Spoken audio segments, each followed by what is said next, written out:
Hi, everybody. I'm Chief Meteorologist Jerry Martz, and I'm meteorologist Aaron White, and we're tracking some storms today. we're on 10 TV Plus, giving you a little inside baseball on this Tuesday afternoon. Aaron, starting Sunday morning really early. Yeah. We had a little bit of text conversation. You issued the 10 weather impact alert for today, for this afternoon, and it looks like, unfortunately, those things are kind of coming together. Yeah, and even when I was looking at it, we were all looking at it Sunday morning. The threat was there, but then it really kind of started to elevate as we went into Monday, and especially now for today, seeing that level 3 issued by the Storm Prediction Center. So now we're seeing those storms, and it's going to be a pretty busy couple of hours, I think. Pretty busy. So a couple of things, we'll just tee it off the top, and you might see a banner at the bottom of the screen. We'll go back to the on camera for a second there. The one thing we want to keep in mind, we're going to be on for about 15, 20, 30 minutes if need be, and if the severe weather intensifies or stays its current intensity and moves toward the Columbus metropolitan area, we're going to stay on 10 TV Plus even longer, and if the threat increases, then we're going to go on 10 TV as well. So just keep that in mind. We want to tee it up also by saying we would love to hear from you. We'll do our best to answer your questions. Yeah. We don't know everything. We will tell you what we do know. We're not going to hold anything back. This is an opportunity for you during the next 20 or 30 minutes to send a question by way of a comment, not a direct message, a comment on Facebook or that text number you see on the bottom. Yeah, both easy ways to do so. So if you want to text that number, if you have any questions about storms, how they're going to impact the area here this afternoon, and of course on Facebook. Got all that right here on this laptop, so we'll be monitoring those questions here for the next really couple of hours, I think. So you talked about, I'm going to go to talk a little more detail about what the 10 weather impact alert is for this afternoon and evening, and then things kind of ebbing and flowing. And no severe weather situation is exactly the same. And this one is kind of been steady, and our confidence has been high that we were going to see widespread thunderstorms and that severe threat. But talking about some of the details, and we'll get to that in the next couple of minutes. In this situation, the flooding threat is relatively low.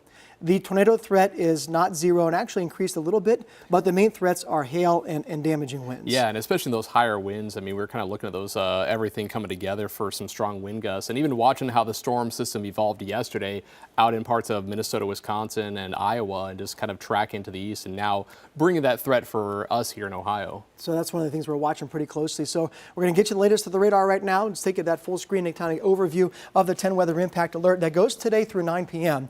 That's for the possibility of those severe thunderstorms. What you need to do is what you're doing right now. Stay connected, stay tuned, and be ready. We started talking about this literally 2 days ago, so you have ample opportunity. And even if you're just kind of catching up right now, and again, you can download the 10 TV app. You can catch us on YouTube. You can catch us on Facebook, the 10 TV Facebook page, and also just on your regular mobile 10 TV app.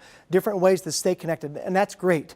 Don't dismiss the importance of a National Weather Service weather radio. It might be a little bit late for this event, but it's never too late to plan ahead. So stay connected, and that's one of the great ways to do that. Now we're talking about this severe threat. This area in orange has been expanding south and westward over the past couple of days, and the threats are, in terms of priorities or what we need to make you aware of, elevated for the wind, tornado and hail, medium category, and that flooding in low.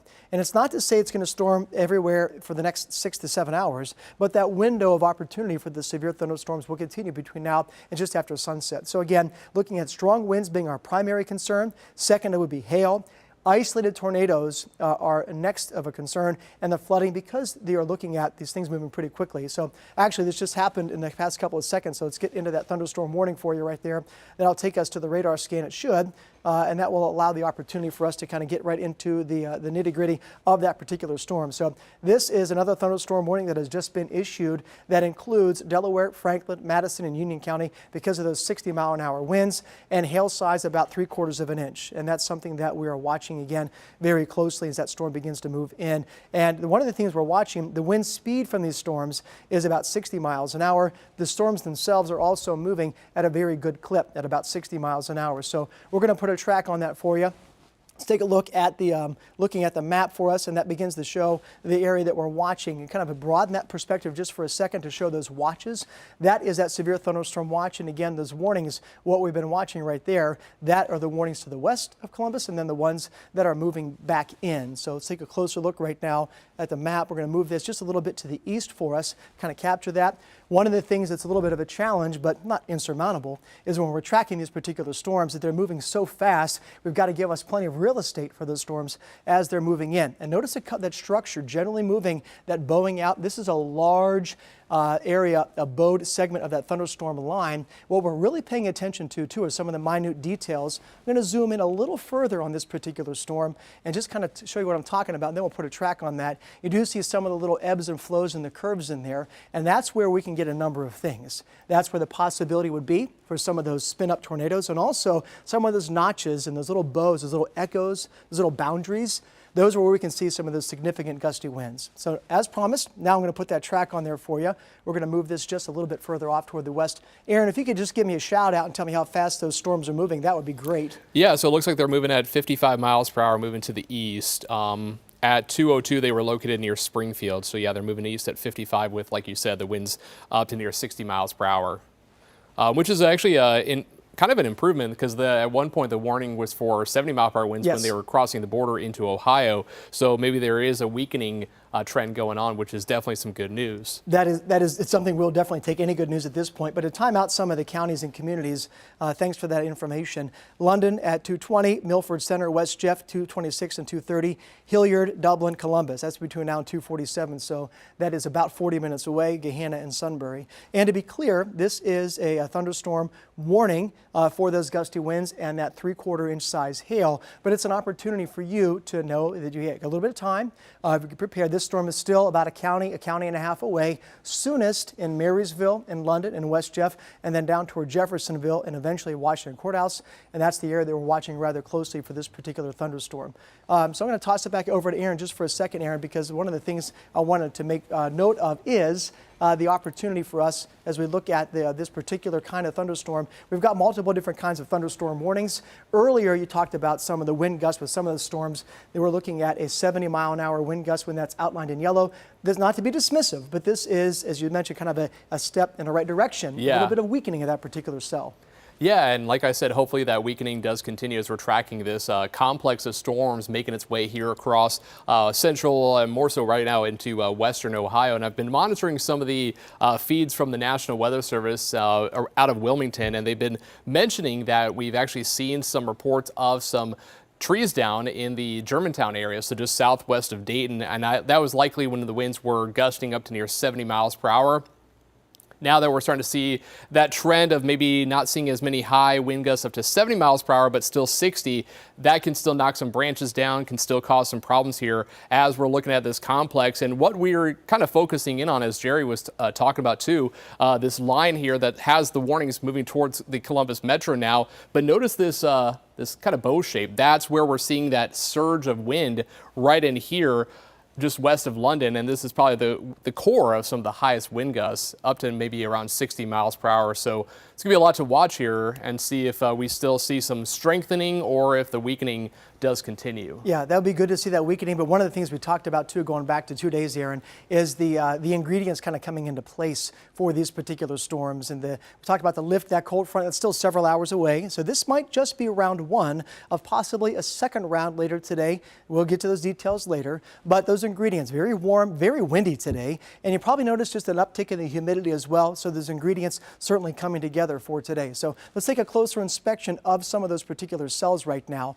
And that was one of the things we're looking at kind of inside. We'll take a look at some of the wind speeds inside those particular storms. The other thing we're looking at right now is areas that might be developing a little bit of rotation. Now, what we're looking at in terms of inside these storms, what you're seeing down here, this is the normal radar. If you're looking at us and watching us on TV or online or on 10 TV Plus, you're used to seeing this green, rain, yellow, heavier rain, orange, red, deeper red, or even a purple. That is significant. What we're looking at in this particular scope, kind of dissecting, kind of x-raying the storm, if you will, is the opportunity for some rotation in that. So that's one of the things we're watching right now, looking for, and that's where we get different colors right next to each other. Not seeing that right now.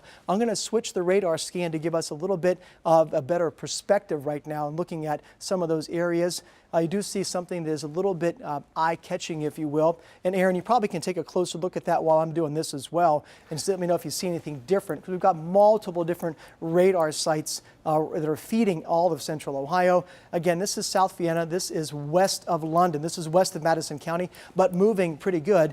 This looks to be, at first glance, a little bit of rotation here, where you see that little bit of green next to that red. I'm not reading too much into that, as this is still really broad and kind of at a higher level, but something that's concerning. I don't know if you have anything to add on that particular cell. Yeah, I mean, it's definitely some weaker rotation, at least some, like you said, some broad rotation. I'm looking at another different radar site. So I believe this is out of the Wilmington radar. This is another radar site. This is just north of Dayton.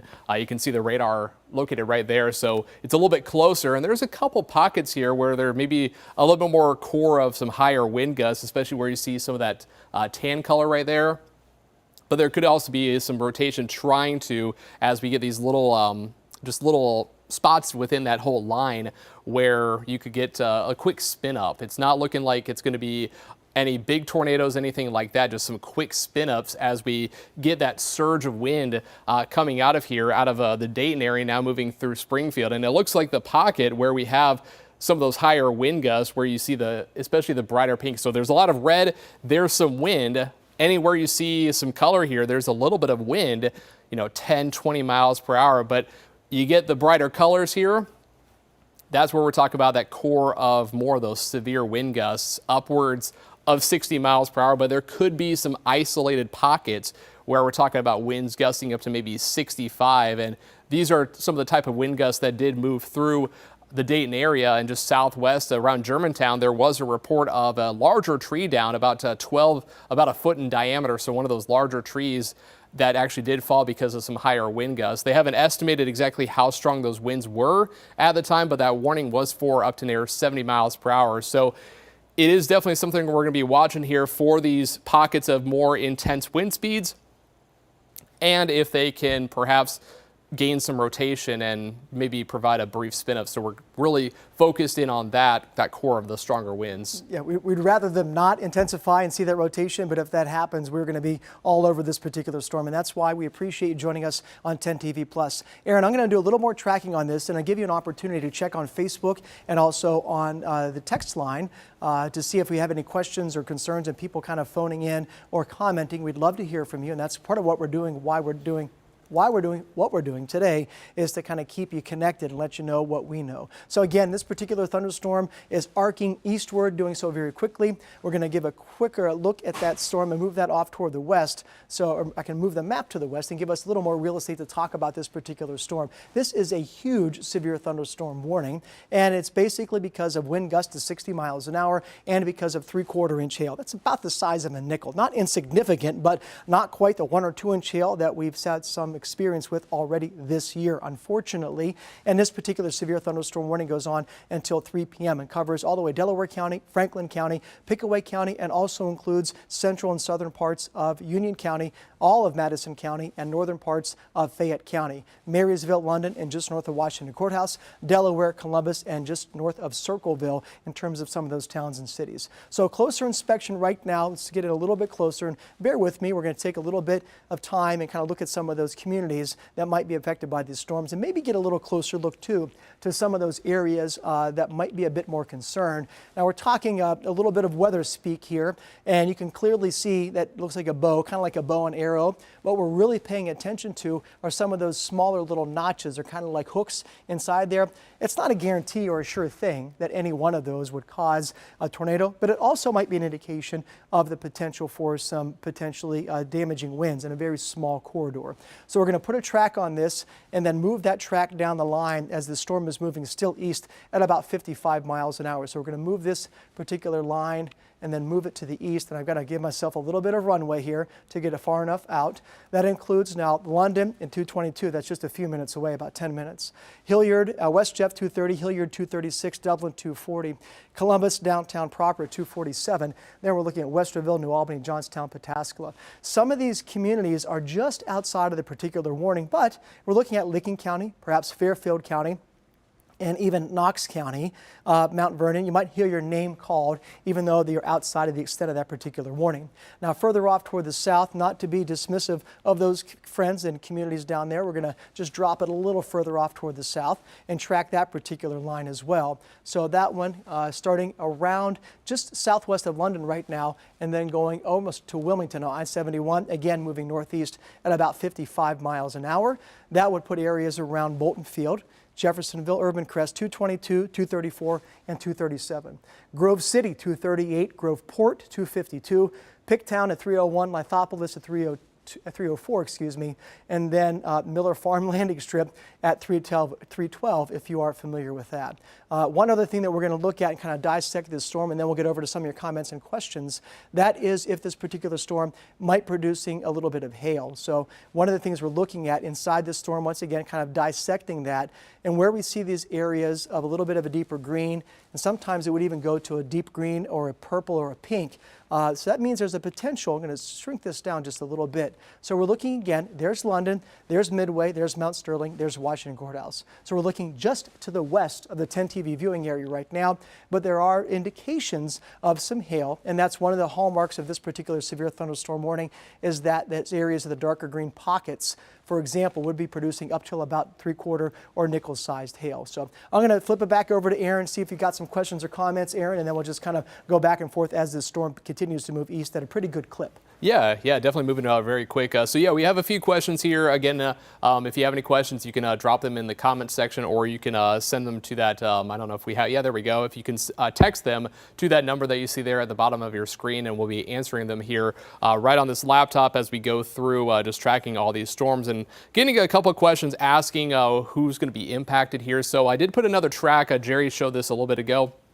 But put the track back up here. So we have that line of thunderstorms making its way towards the Columbus metro area here in about the next 30 to 45 minutes as these storms are really racing almost highway speeds. They're about 55, getting closer to 60 miles per hour, the actual movement of this entire complex. And one of the questions was asking about the Mount Vernon area. So putting the track on here, it does look like it may stay just slightly south of Mount Vernon, at least the core of some of the higher wind gusts that we're watching with this, this bow shape that you can see right there, southwest of Marysville.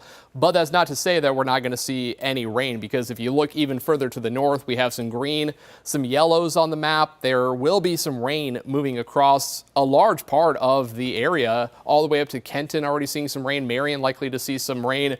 But the core of the severe weather for at least the next hour or two is going to be focused in right here, where we have that Boeing segment, and even stretching down closer to Wilmington, we have that whole line that's going to be producing some severe weather here at the moment. So let's, I'm going to go ahead and zoom out just a little bit more so you can see the entire complex, because it does actually extend all the way back into the Cincinnati metro, with potentially a little bit more hail possible down around there, as we're seeing a little bit brighter colors with some pink shown up on the map. But right now, this is going to be the focus here as it tracks to the east at 55 miles per hour. So giving you some ideas of where that's heading up around Marysville, maybe just south of Marysville at 225. So we're coming up on about 8 minutes for Marysville. Dublin around 233. Columbus, at least in downtown Columbus, at 240.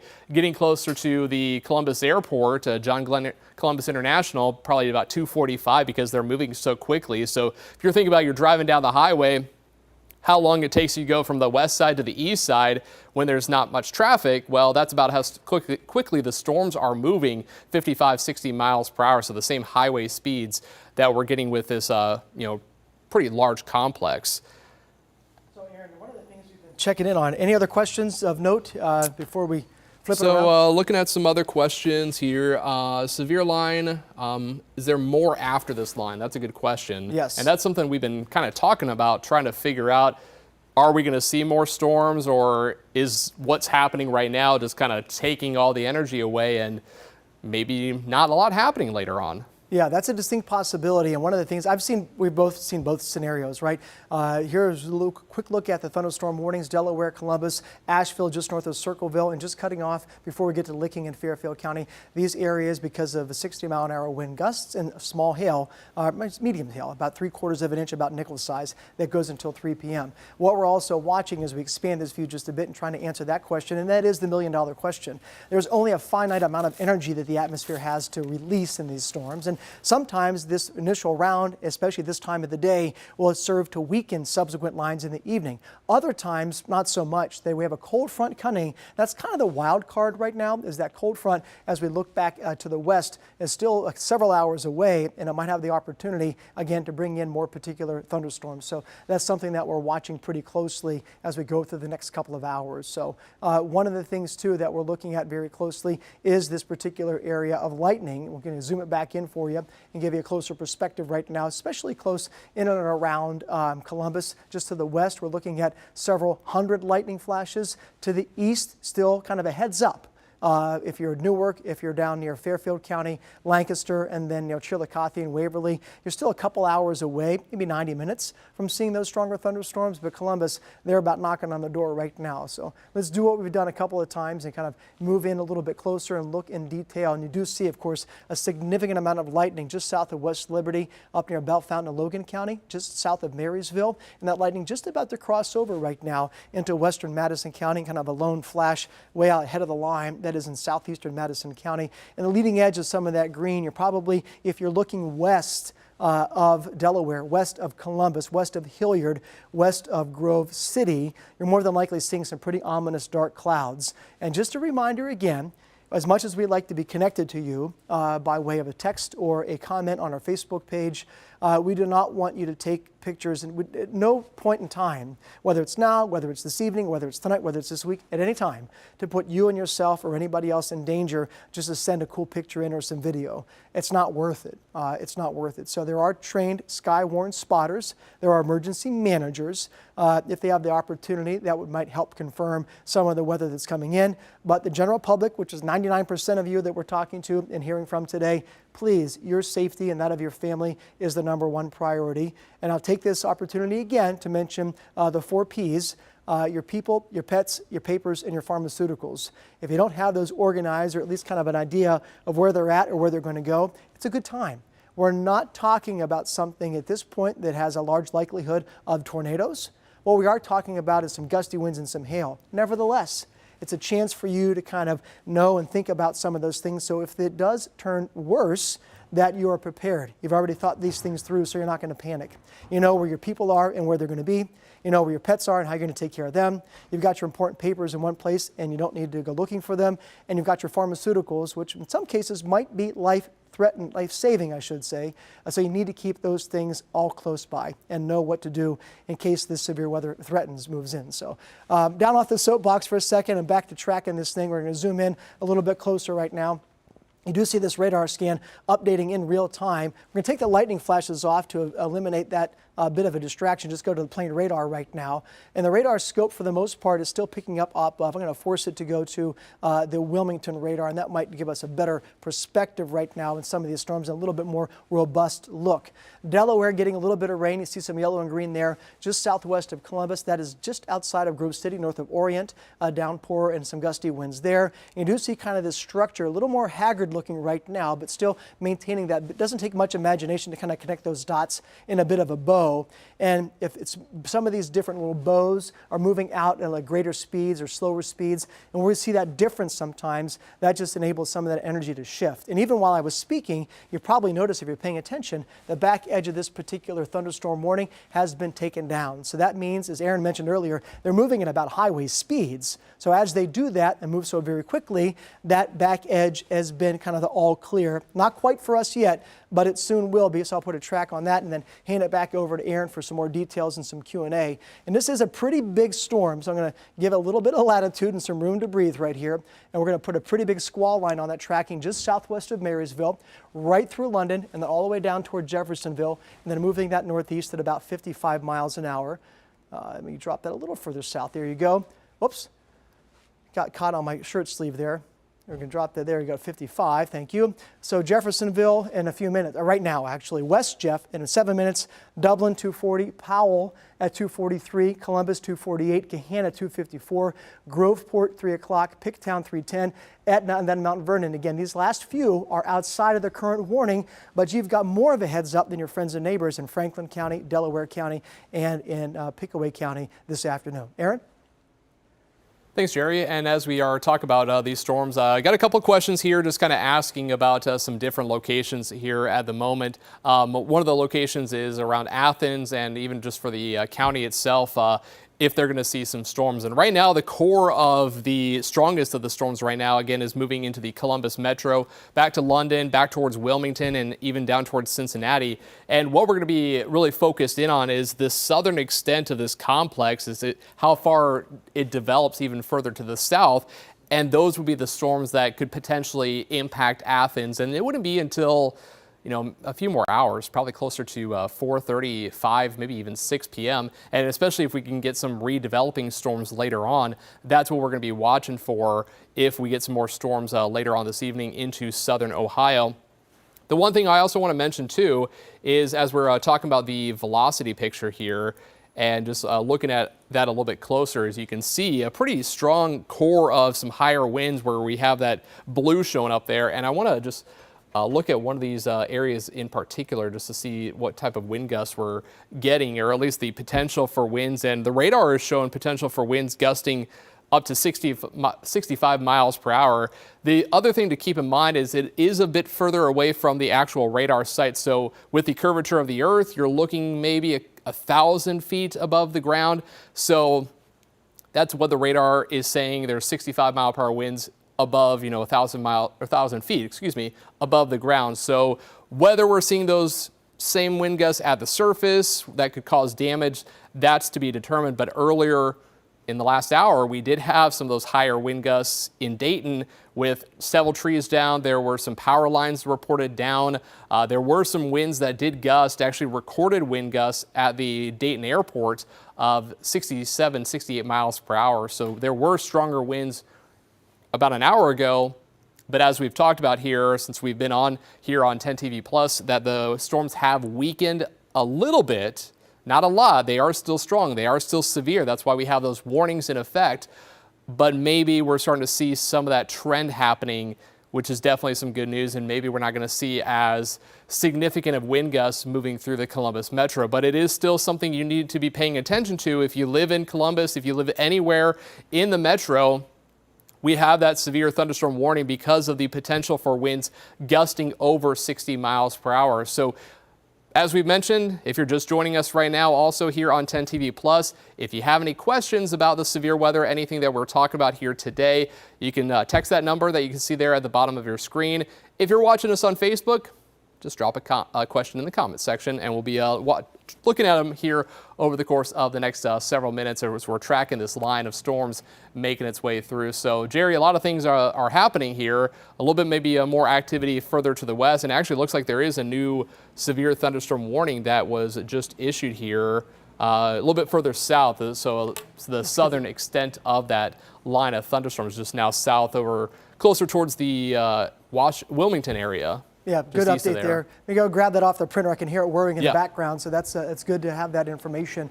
We'll take a look at that warning, and not unexpected, of course. We're looking at the situation again. That line extending further off toward the south. You do see a little more in the past 5 or 10 minutes. This kind of this cell outrunning its near neighbors to the west. Not good or bad, just indifferent. But know that this one is kind of leading the charge across southern parts of Franklin County. I'm going to take a look at the new warning first, and then we're going to come back. And Aaron, if you could just yell out to me what time that new warning ends, that would be helpful. That's until 3:15. And one thing I do want to note that's a little bit different about this one is they're estimating the speed of it at 45 miles per hour, so a little bit slower. A little bit of deceleration, good and bad, right? It's moving through a little slower speed, but it also means that it might be losing just a bit of intensity. Interesting, too, that you see that it's right over the radar scan. And think about this for a second before I put a track on it. That radar scan shoots a level beam. It's straight beam, and it can't very hard to dictate what's going on right over top of the radar scanner, right above it. So I expect once that moves to the east. We'll get a little more resolution and some additional data. Curious to see what that looks like in about 5 or 10 minutes. But that warning you see, and this is the case of the previous warning to the north, just a huge rectangular section, a testament to the movement of the storms and the anticipation of it staying strong. And that goes again for about another 45 minutes. So a track on that east at about 45 miles an hour. We're going to move that along and put a little bit of a squall on there, going just south and west of Sabina toward New Vienna, and then slowing it down just a notch, but still a pretty good clip at about 45. So that means around Washington Courthouse at 245, New Holland at 259, Circleville at 321, and then Logan Elm Village at 322. So that's what we're looking at again. There's Circleville, and even areas to the east of that, you've got a little bit of fair warning coming your way. And that storm again has been producing some small hail and gusty winds moving east at about 45. So one thing, I'm going to do a little quick radar tour here for us and zoom in just to this area south and west of Columbus. More than likely some lightning coming down, some gusty winds and downpours, kind of getting down to a bit more of the street level. There's Frank Road 104. There's 670 West joining 70. There's the outside in 270. There's Grove City, Prairie Township, Galloway out near Bolton Field as well. West Jeff to the west, and there's Hilliard just to the north of 70, Upper Arlington too. So gusty shower moving on through. The other thing we've been talking about is some nickel or 3/4 inch size hail. That's something to be concerned about, and hopefully if you've got your car or truck or maybe some umbrella or something outside that you don't want to get hailed on, you're able to have enough advance notice to kind of bring that inside and under cover. Putting a track on the backside of that particular storm. We're going to zoom that out for you. And that shows, again, this one kind of racing out ahead of those neighbors. Plain City just updating the radar as we speak, just near Hilliard. West Jeff moving through, getting rocked pretty good right now, moving almost due east. So Dublin, Columbus, Grove City, the second time in Harrisburg. And we're going to expand this just a bit to capture a few more of those areas to the south of this particular line. And that would mean areas just to the north and west of Harrisburg and I-71. There's London, probably seeing the worst of it moving through. There's Midway, and there's Jeffersonville, everybody familiar with the outlets down there. There's 62, and then there's 56 crossing right through Mount Sterling, and then just southwest of Darbyville as we're moving into Pickaway County. I'm going to put a scope on this and look for a little bit of hail. That's one of the things we've been looking at, or looking for, I should say. And it's not always a guarantee that just because you're seeing heavy rain that you're seeing hail. But what we're looking at in some of these areas where you see that different coloration, basically it's just measuring inside the radar, looking inside the thunderstorm and seeing if it's seeing anything that's not a raindrop, and getting a bit more of a higher return or reflectivity. And they can estimate the intensity and the location of that hail. And unfortunately, it's right around Midway and right now. Up near London, not seeing much concern. Further off toward the east and north, again, not much concern there. And then with that particular cell that is moving just south and west of Columbus, again, I can't say there's a 0 chance, but it doesn't look terribly conspicuous that there would be hail with that. This one right here, unfortunately, does, moving just north and east of Midway right now. So turn it back over to Aaron for a second, kind of level set and get back to it. We just still have that weather impact alert, by the way, going until about 9 o'clock tonight. One of the things we've talked about, Aaron, and maybe you can just do a quick zoom out, unless you've got more comments, hit those first. Yeah. But just kind of zoom out, because people have been asking, and we're wondering too, does this mean this afternoon between 2 and 4 o'clock that this is going to kind of reduce or alleviate the threat for more thunderstorms later on this evening or even early tonight? Yeah, and I mean, that's a really good question, because we've been going back and forth today and even yesterday when we were looking at how everything was going to play out here for today, whether or not we were going to get 2 rounds of storms or if we were going to get 1, and then it just kind of takes away all the energy and maybe not get any more storms later on today. I think the potential is still there. There's still a lot of energy around. We had a lot of sunshine even here today. These storms have been feeding off just the energy that is around in the atmosphere, and we're even seeing that right now on the radar as this complex of storms is making its way through. And one thing I do want to mention before I get to some of the questions here is looking at this area where we are seeing some of the highest wind gusts making its way now into Franklin County, making its way towards the Columbus Metro.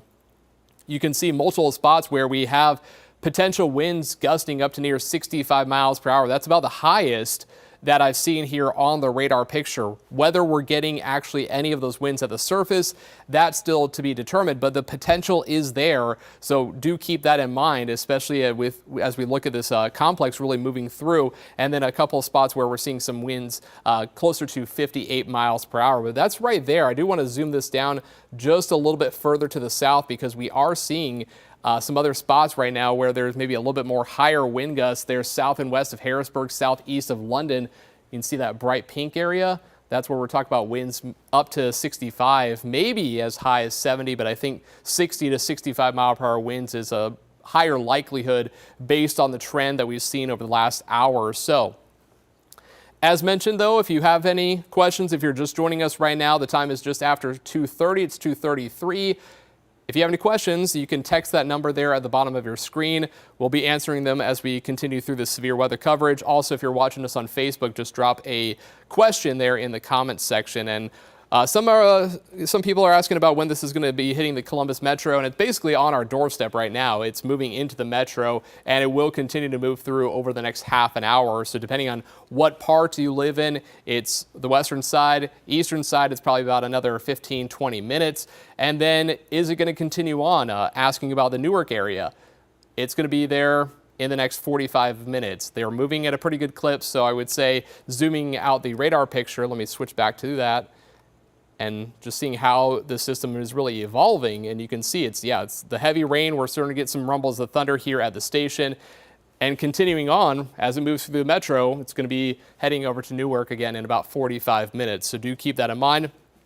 Whether it's still severe, that's to be determined. As Jerry mentioned, it does appear, at least on the radar picture, to look a little bit more raggedy, I guess, if you want to say that. Just not as maybe as well organized in terms of the reflectivity. But when we switch it over to this other product that we use for looking at wind, this is also something that we use to see if there's any rotation. But it's also a good measurement of the wind speeds. And you'll notice, again, the brighter blue, that's where we're talking about some of those severe wind gusts making its way now into the Columbus Metro. So we'll have to see, looking at for what the National Weather Service has been talking about. As I mentioned earlier, if you're just joining us right now, there were some high wind gusts over 60 miles per hour. We had a gust around Dayton at the airport of 67, 68 miles per hour. There was also another gust not too far away from there, up to 75. That was about an hour ago.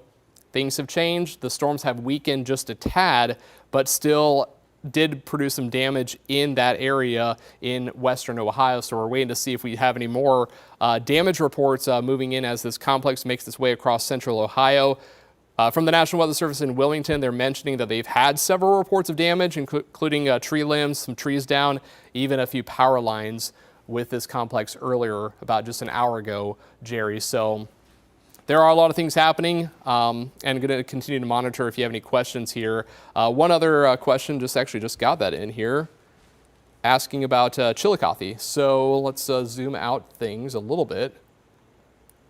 So there is a severe thunderstorm warning just north. I would say that southern extent that we're watching this area south and west of Wilmington, now moving out of the Cincinnati metro, it would be these storms. They're moving at about 45 miles per hour. So a little bit slower, and you can actually see that on the radar picture as these storms here moving about 55 miles per hour into the Columbus Metro are a lot further east than the storms back here. So these are moving a little bit slower, the ones further south, the ones further north moving a bit quicker at those highway speeds, about 55 miles per hour. So if you live south of Interstate 70, especially areas around Chillicothe, Waverly, Jackson, MacArthur, and Athens, of course, these are going to be moving a little bit slower, so it's going to take more time for them to get closer to your location and may not actually be as strong later on. It's going to really depend on how they play and how they tap into the environment, especially here into southern Ohio. And it looks like I've got a few more questions here asking about the ETA for the Columbus and West Jefferson area. So I mean, it's moving into the metro right now, and we're seeing some pretty good downpours here on the radar picture. I'll step out of the way once I zoom in. You can see just some pockets of the red showing up there, some heavy rainfall. I know, Jerry, you were talking about that hail potential not really being there. Maybe a couple pockets of maybe some pea-sized hail at best, but it doesn't appear like we're looking at a high threat for hail with this complex, more so the higher wind threat. Yeah, and that's kind of the way we thought things would play out, Aaron. We just kind of looked outside a second ago while you were bringing folks up to speed. Downpours, gusty winds, of course, the very dark skies. I did not see any hail outside of our studios. We're just southwest of downtown Columbus. But a quick look at the overview. All those areas shaded in the orange: Delaware, Columbus, Asheville, Circleville, down toward Mount Sterling and Washington Courthouse. Those are under severe thunderstorm warnings until 3 o'clock, and then further off toward the south and west until 3:15. So that's just kind of where things stand right now. Further off to the west, taking a look right now behind this particular line, we may catch a bit of a break. That does not mean we're out of the woods, and I'll get you into that area, that train of thought in the next couple of seconds. But looking right now at the inspection, as you just were talking about, and what we're noticing, a couple of things. A lot of lightning flashes. We'll give this a second to kind of settle down. Over 265 lightning flashes, and that's what's showing up on the screen right now. So a very active, very robust system. And there's a look at our Skyview camera downtown Columbus, where the storm kind of comes overhead toward downtown. That doesn't look good. So fortunately, it looks like if there's any silver lining to this, and we're trying really hard to find that silver lining, the majority of these storms, at least in and around the metro area, are going to be moving through by the time rush hour moves around. So there might be some leftover wet roads, might be some leftover showers, but if you have late afternoon, early evening plans and need to get somewhere on the roads, you will not be dealing with this. But keep in mind that there might be a second line coming back. This is Tuttle Crossing in 270 again. Wet roads, traffic good, some brake lights there. Hopefully people are taking their time. Just heard a rumble of thunder outside of our studios now, unless somebody's moving something. Was that thunder or somebody moving something? No, that's some thunder. Yeah, it's pretty loud though. Yeah, pretty loud. So we're looking again at traffic moving pretty good. People that are used to driving in the wet weather in and around central Ohio. Take your time, patience. It can be nearly as dangerous in some instances as slick roads or some snow. So again, just some patience and some distance. So that's a look at the current lightning flashes in this particular area. A couple of pockets that catch my attention around Marysville. This is northwestern Franklin County. We're going to zoom in right now and give you a closer look at some of those areas. I don't want to see that. I want to see, let's go back to the map. This is what I wanted to talk about first, and then I'll go back to my initial thought. Are we done? Maybe. Here's a look right now at the line that's moving through central Ohio. A huge gap from Indianapolis, down toward Louisville, and then back toward Paducah. But this second line has prompted the National Weather Service to issue a severe thunderstorm watch, which covers all of southern Indiana, and that goes until about 9 o'clock tonight. So that being said, we're watching that area for potential redevelopment, and if we do get some sunshine to the west of Columbus over the next couple of hours, it's not out of the question that we could see things bubble back up again. More often than not, if history proves that this initial shot that we're looking at right now would definitely reduce our available energy, quite simply put. There's not an unlimited amount of energy in the atmosphere in these particular storms. But if we see some sunshine in the next few hours and we see some warmer temperatures back, we could get some more active storms in. But clearly our focus right now is on this particular radar scan that's moving through downtown Columbus. So closely take off the radar and kind of clean things up a little bit. We're going to get back to a radar scan. They're just going to zoom in just a bit for us. That shows some of those pockets and those cells where you see around northeast of Westerville, south of Galena and Sunbury. Around Powell, some of those darker oranges and those yellows. Around Dublin, there's 270 and 33. That's 315 going north to Delaware. And you saw just as I'm speaking, that back edge of that severe thunderstorm warning moving almost as fast as the front edge of the storms are moving. So that is good news. Downtown Columbus right now, getting a little bit of active weather coming back in. I'm actually going to zoom in a little closer. You can get down to the street level for you. That is just around downtown, just west of the sea in Columbus, Upper Arlington. There's 315. There's Riverside Drive. Going out of town, there's Grove City to the southwest, Obetz southeast, and then Bexley, Whitehall over toward areas Reynoldsburg, and just between Reynoldsburg and Gahanna. That's just south of the airport. So I'm not sure if there's anything going on at John Glenn.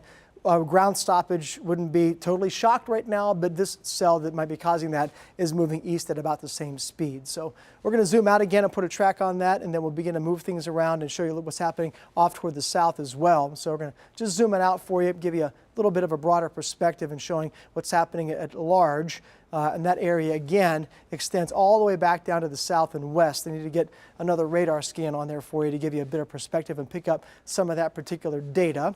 Give me a second here. We're just going to go to the Wilmington radar. A bit of a stronger radar. You can clearly see the sweep and the scope of that is picking up on those storms. And as Aaron mentioned, it's worth noting that this northern line is kind of moving at a faster speed and the southern line just kind of not lollygagging along, but it's moving at a slower speed by about 10 or 15 miles an hour. That simply means that Circleville, Chillicothe, down towards southern Fayette County, you're going to be dealing with these storms a little bit longer as they move east. Fairfield County, Hocking County, then even over toward Morgan County and possibly Athens County, whereas this line off toward the central and northern parts of the viewing area is moving at a pretty good clip. That difference in the speeds is not a guarantee. It's not necessarily disconcerting, but we don't want to be dismissive of that either, because some of those cells, as we talked about, the individual characteristics of those cells could be a little bit something to worry about. They're not exactly forming a straight line. That's not often the case. We do see, again, a little bit of an outlying area here. They have not yet issued any severe thunderstorm warnings for Licking County or Fairfield County, although that might change.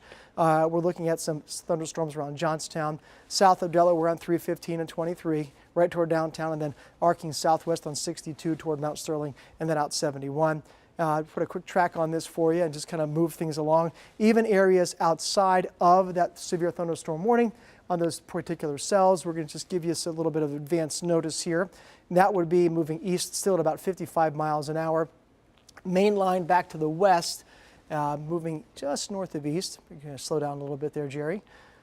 So we're talking about Gahanna 250, Pataskala 303, Newark at 319. Again, these areas, Pataskala all the way down to Dresden, are outside of this current thunderstorm warnings, but just a heads up that some of this disruptive weather may be coming your way. Hopewell, Perryton between 338 and 331, and Newark and Granville 319 and 312. So that's what we're looking at right now. Aaron?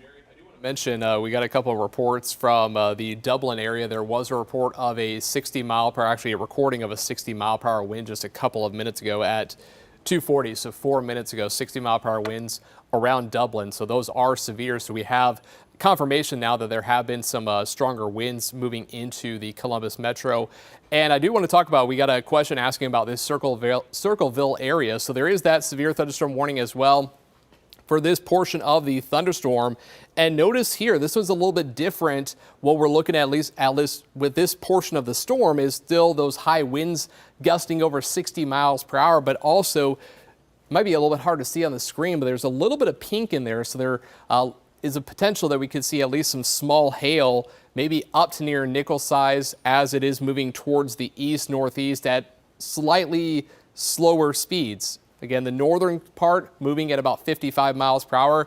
This storm, this severe thunderstorm warning is warned for 45 mile per hour movement as it is heading towards Circleville. So I believe the question was asking about 3 p.m. So that's 15 minutes from now.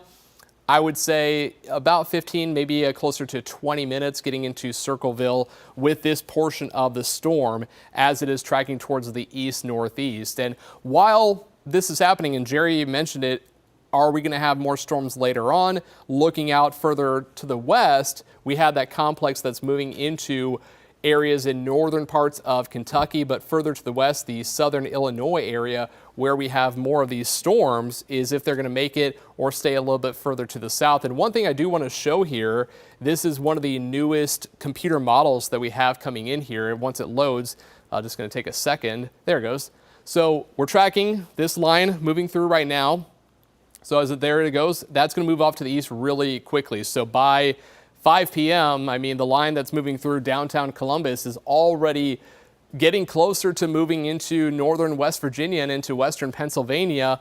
It's this back here. This is that secondary round. If we clear out just enough and can get a little bit of a reset on the environment, we could see storms building up south of Interstate 70.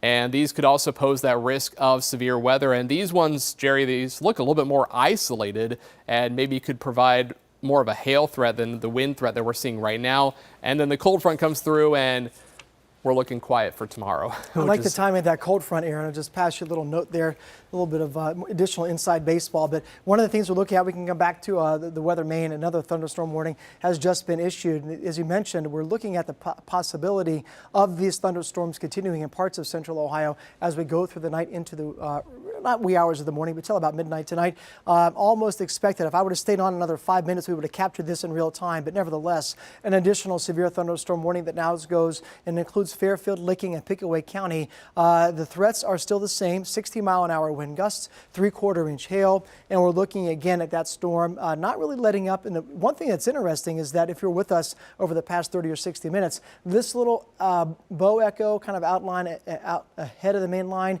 is kind of taking the lead, unfortunately, kind of running point, moving east at a pretty good clip. What's the speed on those latest ones here? We're still moving at 55. 55, that's good. That's good to know. And kind of moving out a little bit quicker. So we're talking about Utica, Newark, all of parts of Licking County, and then down toward Fairfield County as well, although Fairfield County will be a little bit later. So let's put a track on those storms for you and kind of move it back closer to home.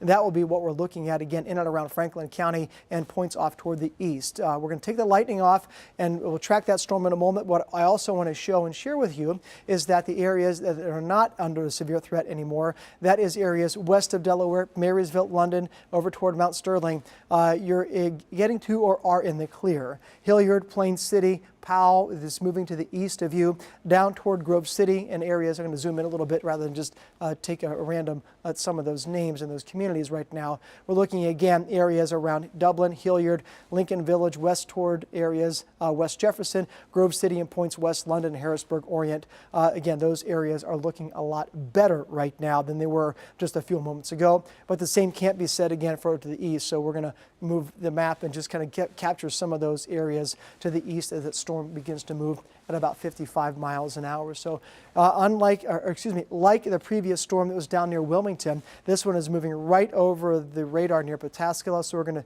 switch gears for a second on the radar scan. This is going to show a lot more, so don't be alarmed what we're looking at in terms of the radar scan, but it's also going to give us an indication of what's coming in behind this particular area, still impacting parts of Franklin County, including Westerville, New Albany, Gahanna, east of downtown now, which is good, Groveport, Pickerington, Lithopolis, and then Grove City, and then down to the southwest. So kind of two lines there. I would think, Aaron, this leading line would probably pack the greatest punch. We're going to track this for you, and then I'm going to look for some hail in a second. So bear with me as we move this map around just a bit. And these storms have been moving at a pretty good clip. So again, looking to the north, just northwest of Delaware County, west toward Marysville, you're fine. Probably getting some rain, but the thunder's moving to the east. Parts of Morrow County, no warning for you, some active weather. Mount Vernon, Knox County in the clear. I'm going to track this particular cell out here because it looks to be, at this time, kind of the worst one that we're dealing with, or the healthiest one, I should say, just south of Johnstown, then back toward that area, moving east at about 55 miles an hour. So that does put areas well outside of the current severe thunderstorm warning on notice. Pataskala now, Granville 3 o'clock, Newark 3:06, St. Louisville at 3:08, Cottage Hill 3:19, Hopewell and Dresden. Now we're getting over toward Muskingum County, North Zanesville at 3:33, and then New Concord at 3:48. That is moving over toward areas just north of Fairfield County and Perry County, again, stretching that out at the current speed. Again, the southern part of that line also means business right now, and that's something that we're looking at pretty closely as this warning continues to move to the east, and then some pretty nasty cells near Washington Courthouse. I'll get to those in a second, but we're looking again at these particular cells just south and west of Etna, arcing back toward northwest of Circleville, then putting a track on those again at about 55 miles an hour. Slow down a second there, Jerry. Pickerington 251, Buckeye Lake right along I-70 at 3:06. Thornville and near Baltimore at 3:11, Lancaster at 3:20, Hopewell, and then Zanesville and New Lexington, New Concord. Those last couple around Perry County, not under a severe thunderstorm warning, but you've got almost an hour to get ready. If past performance is an indication of what these storms are capable of, I would fully expect that those warnings would be continued off toward the east as these storms move on through. Now let's take a closer look at this area down to the south, and this is one that we're looking at a little closer right now. It does extend clear down toward parts of Clinton County too, but the main area that we're looking at is just south and east of Washington Courthouse. I'm not going to say that Washington Courthouse is in the clear, but northwestern parts of Fayette County are fine. This storm has been, again, moving at a pretty good clip, a little bit slower than the neighbors off toward the north at about 45 miles an hour. So just kind of capturing that back to the corner and then moving it northeast pretty much along that particular thunderstorm warning. So that puts areas around Williamsport 302, Circleville 314, so you got about 15, 20 minutes, Logan Elm Village, Clear Creek, Tarleton, Bern, and Good Hope. Again, those are east of the and southeast of the particular warning, but still something that we're watching very closely as that line's moving a little bit slower than the near neighbors off toward the north. Now we're going to take a look at, let's see if there's some hail in here.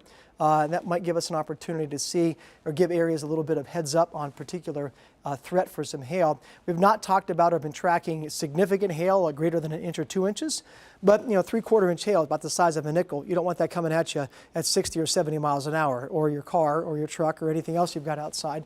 So what we're looking at here are some pockets of some deeper green, and there's one just southwest of Washington Courthouse.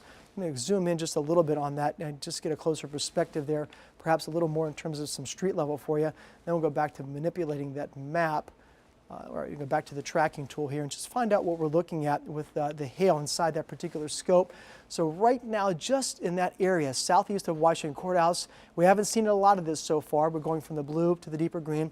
This is not something you're going to see on your phone or anywhere else on an app or on the web. What we're doing is basically kind of taking the lid off of these thunderstorms and looking inside with the help of the Doppler radar.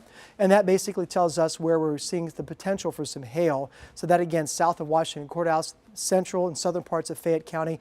Likely some small hail on either side of that, but this is the area that we're watching of a little bit greater concern. And again, that's moving east, and that will be moving areas south of New Holland and soon to be around Clarksburg and south of Williamsport.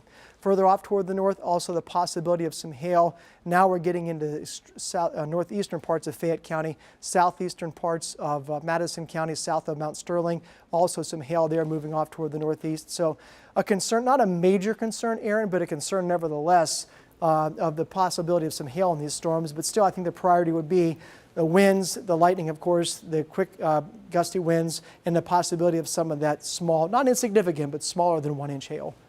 Yeah, definitely. I mean, I wouldn't be surprised if there's at least some small hail, maybe the size of a pea, just very tiny stuff that wouldn't cause too much of a problem, but still something that we have to pay attention to, especially with the southern, a little bit further south, the southern extent of the line, as we are seeing more of those impressive wind gusts moving through. Again, as I mentioned earlier, if you're just joining us right now here at 2:55, we're seeing this bow shape. When we see a bow shape like this, it's an indication that we're talking about higher wind gusts with this thunderstorm complex, and that's why we have severe thunderstorm warnings. It does appear like the main burst of wind with the storms have moved through the Columbus Metro, at least the central and western part, still impacting eastern parts out around the airport. And Jerry, I know you mentioned this earlier, if there was going to be a ground stop at the airport, and so far I don't see, there hasn't been any indication of that, at least at the moment, and seeing if any of the flights are maybe into a holding pattern, at least until the storms actually do pass. So we are watching that, but we're also watching how these storms evolve. So I want to take it over to the, just to take this full if we can, and just looking at this whole complex itself and what's been happening right now. And we're watching, several different things happening here, at least in the central and the northern part of this line. You can notice it's moving further to the east because this area here around Columbus and over towards Newark, back to the south and west, the storms aren't moving as fast. They're at about 45 miles per hour. The storm south and west of Circleville moving at 45 miles per hour. The main part, the stronger part that we've been watching moving through Franklin County into the Columbus Metro and now shifting to the east, has been moving at 55 miles per hour. And we've had winds gusting in Dublin. There was a recorded wind gust at 60 miles per hour. So we are watching that right now. But now the main part where we are tracking that potential for higher wind gusts is shifting to the east. And it was asked about Newark area if we were going to see this around 3 p.m. And see there, it's 2:56 and it's pretty much on your doorstep right now. So 3 o'clock is a pretty good bet for this to move in with some of those higher winds up to near 50, maybe as high as 60 miles per hour. We haven't gotten a confirmation of any of those strong wind gusts, at least in the last 20 minutes or so. It was about just about 20, I would say about, actually it was about 15 minutes ago that we had that report around Dublin. So since then, we haven't seen any more reports of any high wind gusts. We'll have to see what sort of measurement we had at the Columbus International Airport and see if there was anything higher, maybe closer to 60 miles per hour, or if it's fallen below that. If it's fallen below that 60 mile per hour threshold, that's good news, and the weakening trend has continued from what we had earlier when these storms were in Indiana and western parts of Ohio, producing winds gusting up over 65, upwards of 70 miles per hour. We haven't seen those high of levels locally, which is definitely some good news, and good news that we're seeing this trend continue. But still, we want to focus in on what's happening here at the present time. So again, these storms moving off to the north and east at about 55 miles per hour. So putting that a track on that, if we can get that there we go. Again, they're moving pretty quickly, moving towards the north and east. That's going to be making their way into the Newark area. And then this area that we have to really focus in on right there, just north of Circleville. Notice that coloring there. There's a little bit more pink showing up. That's an indication that that's an area where we could see some of that small hail potentially right now just north of Circleville. But then back to the west, and Jerry, this is kind of one thing that we try to focus in on and what's happening within the line itself. Again, we're talking about winds gusting over near 60 miles per hour, but also if we're getting any sort of rotation maybe embedded in the line. So I do want to shift this over to another radar product that we use. This is the velocity picture. So this is showing winds in relation to the radar side there. Notice we see the red here, that's winds blowing away from the radar. These are the winds blowing towards the radar, so blowing towards as the storms are tracking to the east. And it's these pockets where we have some of these higher winds gusting, right there where we have some of that light blue, the brighter colors, those are the higher winds. So that's getting closer to the Circleville area right now. And we do have that severe thunderstorm watch that is in effect until 7 p.m. with that potential for those high wind gusts, especially along and maybe slightly north of Interstate 70 with that core that's moving through Columbus and now actually moving towards Newark. But then the southern extent continues south of I-70, moving towards Circleville, eventually going towards Lancaster and then Zanesville and areas further to the east. And it's going to be those areas further south that we have to watch if we get any redevelopment later on. And we talked about this just a little bit ago, watching that first round coming through.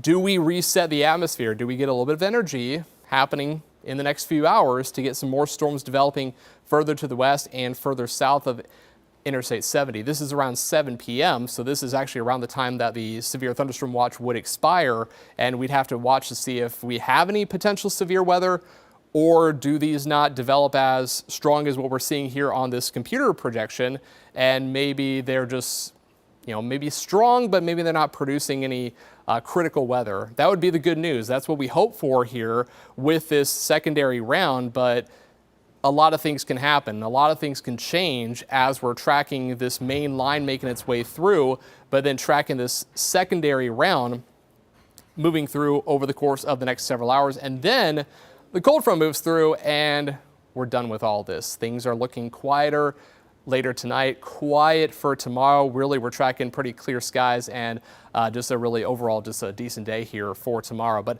let's bring it back to the radar picture here. I want to zoom back over to the Circleville area. Again, we have that severe thunderstorm warning in effect. Again, it is getting closer to Circleville, basically on your doorstep right now, as it is moving to the east northeast at around 45 miles per hour, maybe as high as 55 with this part of the storm. And this is the front edge of the storm. If you're in Circleville, if you're in areas to the east and you're looking out your window, maybe you're looking towards the west and you see some dark clouds. Once those darker clouds pass over, that's when the wind is going to hit and you're going to see potential for winds gusting over 50 miles per hour, maybe as high as 60. That's what this polygon, this area where you have that orange, that is the severe thunderstorm warning. And that is why we have that in effect, because that storm has that potential for winds gusting up to 60 miles per hour here around Circleville, but also further to the north, now moving into the Newark area. Aaron, go ahead and click that new severe thunderstorm warning on the top left there too. That's one that just came in a moment ago. Okay, so this is the new warning for Knox County. So yeah, this is going into effect. Is this until 3:45? And also still same for those 60 mile per hour wind gusts. And is this one also moving at 55? Moving at 60. 60, so it's picking up a little bit more speed here over Knox County. So this is affecting areas just south of Mount Vernon. It looks like the core of the storm is just to the south and east. There probably is still some gustier winds in the Mount Vernon area, moving towards Howard and Newcastle. And it looks like we actually got a new severe thunderstorm warning now issued. So that one again is for Knox County until 3:45. And we have a new warning, so this is just another extent further out from Lancaster. So we have the severe thunderstorm warning for Lancaster. This is for that complex of the storm, so they're extending the warning a little bit further to the east. This is for Perry County until 3:30 this afternoon, and it's also for that potential for winds gusting up to 60 miles per hour. So 65 miles per hour. So it does appear like they may be picking up a little bit of speed, especially on the southern extent of the line. So maybe this complex is going to move through a little bit quicker, which is good news. It would limit the time we have to deal with the storms, but when they're moving a lot faster speeds, they're also providing that energy there, that wind, so we could be talking about some higher wind gusts when they're moving that quickly. Now, one thing to also note is that we're not seeing that hail potential. The hail size, at least from the National Weather Service, what they're looking at on the radar picture and what we've been talking about here, Jerry's mentioned it, we're not really seeing a strong indication for any larger hail. So that's good news. Hail size would be less than a penny, so it would be pretty small, maybe around pea size for some small areas that could see a little bit of that hail, but it's going to be more so focused on that potential for these high wind gusts up to 60. And if these are moving at 65 miles per hour, maybe some winds gusting up to 65. And we have a new severe thunderstorm warning now that's just issued as well. This is a little bit further to the south now.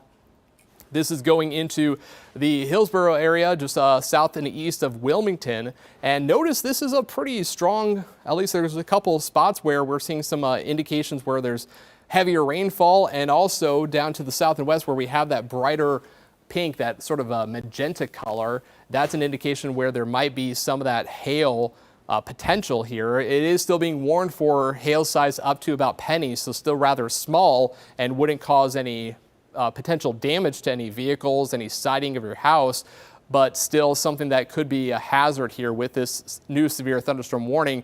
And this would be actually moving towards South Salem and eventually into the Chillicothe area here over the next 40 minutes or so. This warning goes until 3:45, so the time is now just after 3 p.m. It's 3:04, actually just about to turn to 3:05. If you're just joining us right now, we're going to continue on with this severe weather coverage here on 10 TV Plus as we are tracking a large complex of severe thunderstorms making its way through central Ohio, producing winds gusting to 60 miles per hour. We've gotten a report around Dublin earlier in about the last 20 minutes. There was a recorded wind gust of 60 miles per hour. I don't know, Jerry, if you've seen any more wind gusts, any recording at the Columbus Airport or anything like that. No reports in. Give me a second here. I've been walking. I had to fix the printer, but now we got the printer issue taken care of. We've got the warnings are coming in pretty quickly, as you mentioned. Most of the storms are moving east at about 50 to 60 miles an hour. Penny to quarter size hail, gusts up to about 60 miles an hour. Expect some damage to trees and power lines. Loose objects could be a bit of an issue. And of course, anything susceptible to that small or medium sized hail could be a problem as well.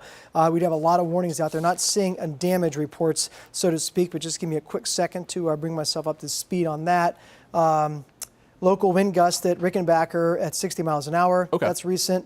This is the most recent one that I have. And Delaware, you captured that one from Delaware County.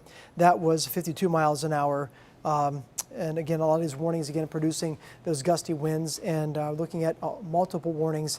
The one thing just popped up, Aaron, was that destructive severe thunderstorm warning. So go ahead and click on that, and then we'll switch places. I'll take a spot in the chroma key then, and you can come over and man the fort and give yourself a bit of a break.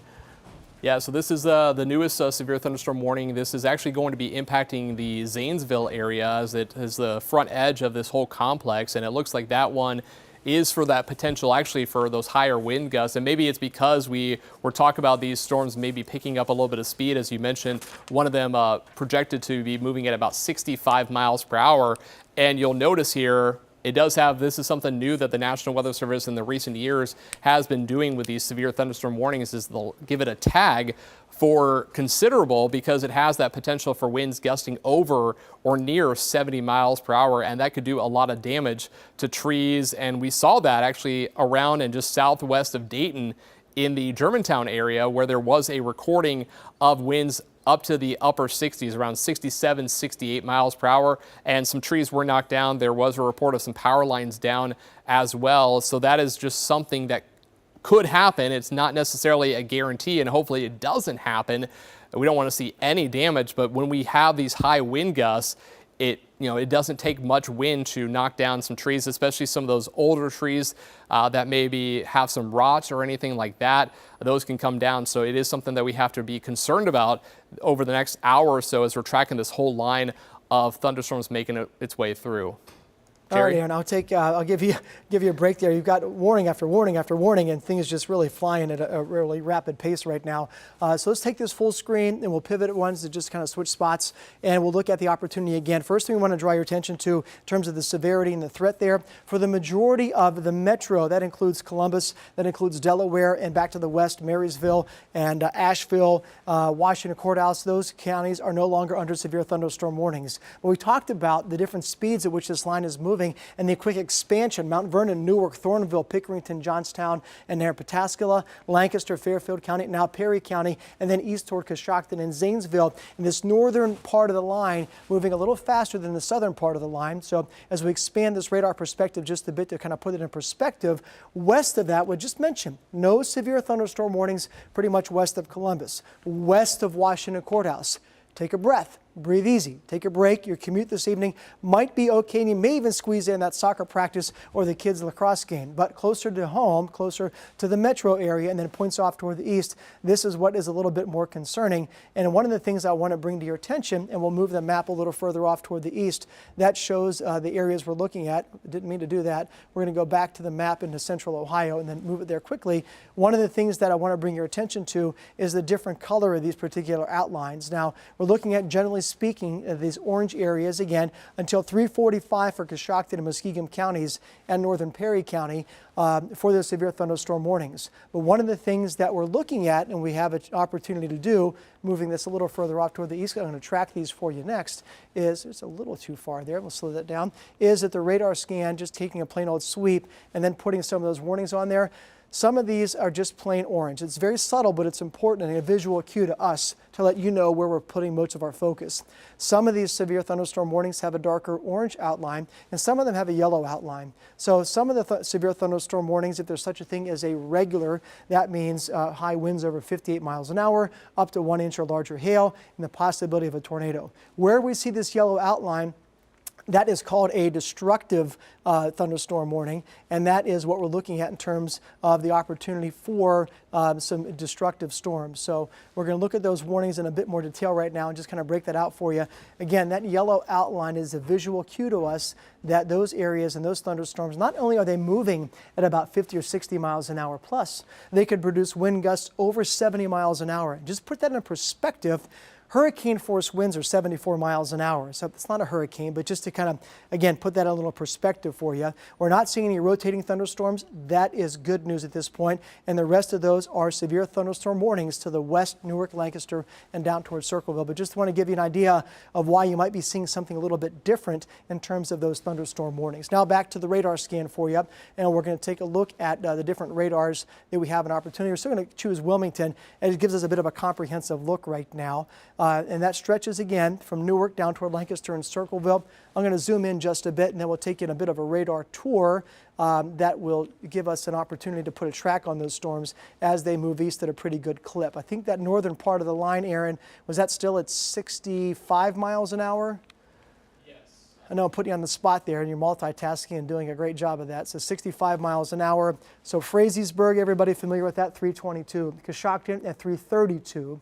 Newcomerstown at 345. Cambridge, very popular spot there on 70 and 77. That's 351. And then further off toward the east at 4 o'clock in Willis. Now further off toward the south, that line just crossing through Newark right now, putting a track on that for you, starting in central parts of Licking County, back toward Fairfield County. We're just going to work our way down the line, this moving east at about the same speed. So that would put areas, whoops, let me get rid of that. Give me 1 second here to clean this up just a bit. All right, maybe it's not cooperating. Let me try something different, and then we'll go back to that. There we go. Oh, try this again. Bear with us. I do want to mention there was another wind gust that we had at The John Glenn International Airport, 59 mile per hour. So that was a severe wind gust. And it did look like there were a lot of the planes got put into a holding pattern, of course, as that storm was rolling through. So obviously they're taking precautions, not having any flights taken off or landing, of course, during the thunderstorm. But now that that is clearing out of the airport, I think the things can get back to normal around there. And hopefully it stays that way for the evening here. I Yeah. appreciate that update. One of the things we mentioned, that ground stoppage is pretty frequent, and hopefully this one not very long lasting. I'm still going to fight with this radar, wrestle with this for a little more, and just trying to get the perspective on that will get us a little closer into the particular radar scan. Going to zoom in a little bit more just to get us a little closer to the area of concern right now that is not quite in Coshocton County or Muskegon County, but moving east of Newark and south of Newark, I should say, toward Buckeye Lake, and then crossing over 70 down toward Baltimore as well.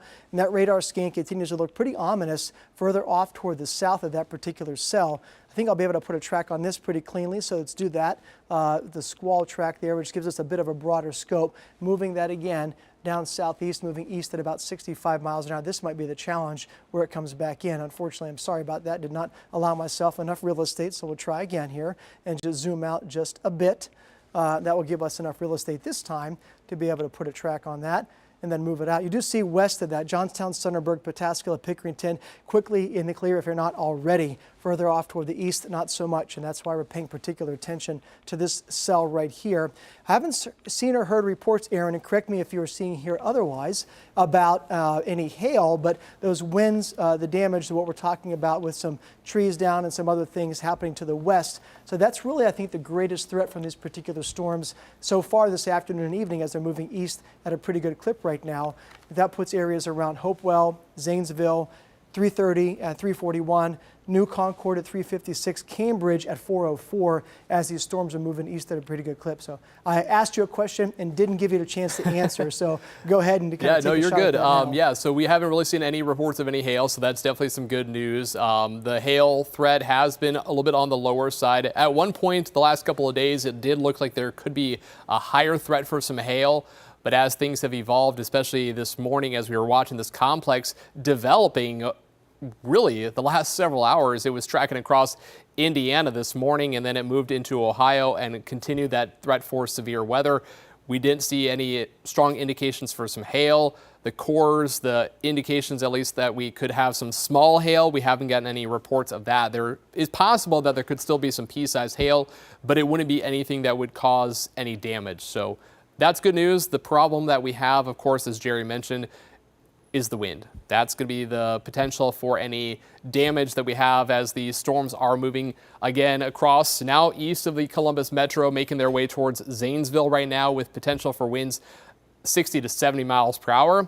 What we'll have to watch, though, over the next several hours, now that we're going to catch a break behind this line and we could sort of reset things a little bit, is this complex that is in Illinois right now. The main complex itself, the bulk of this, is going to stay south.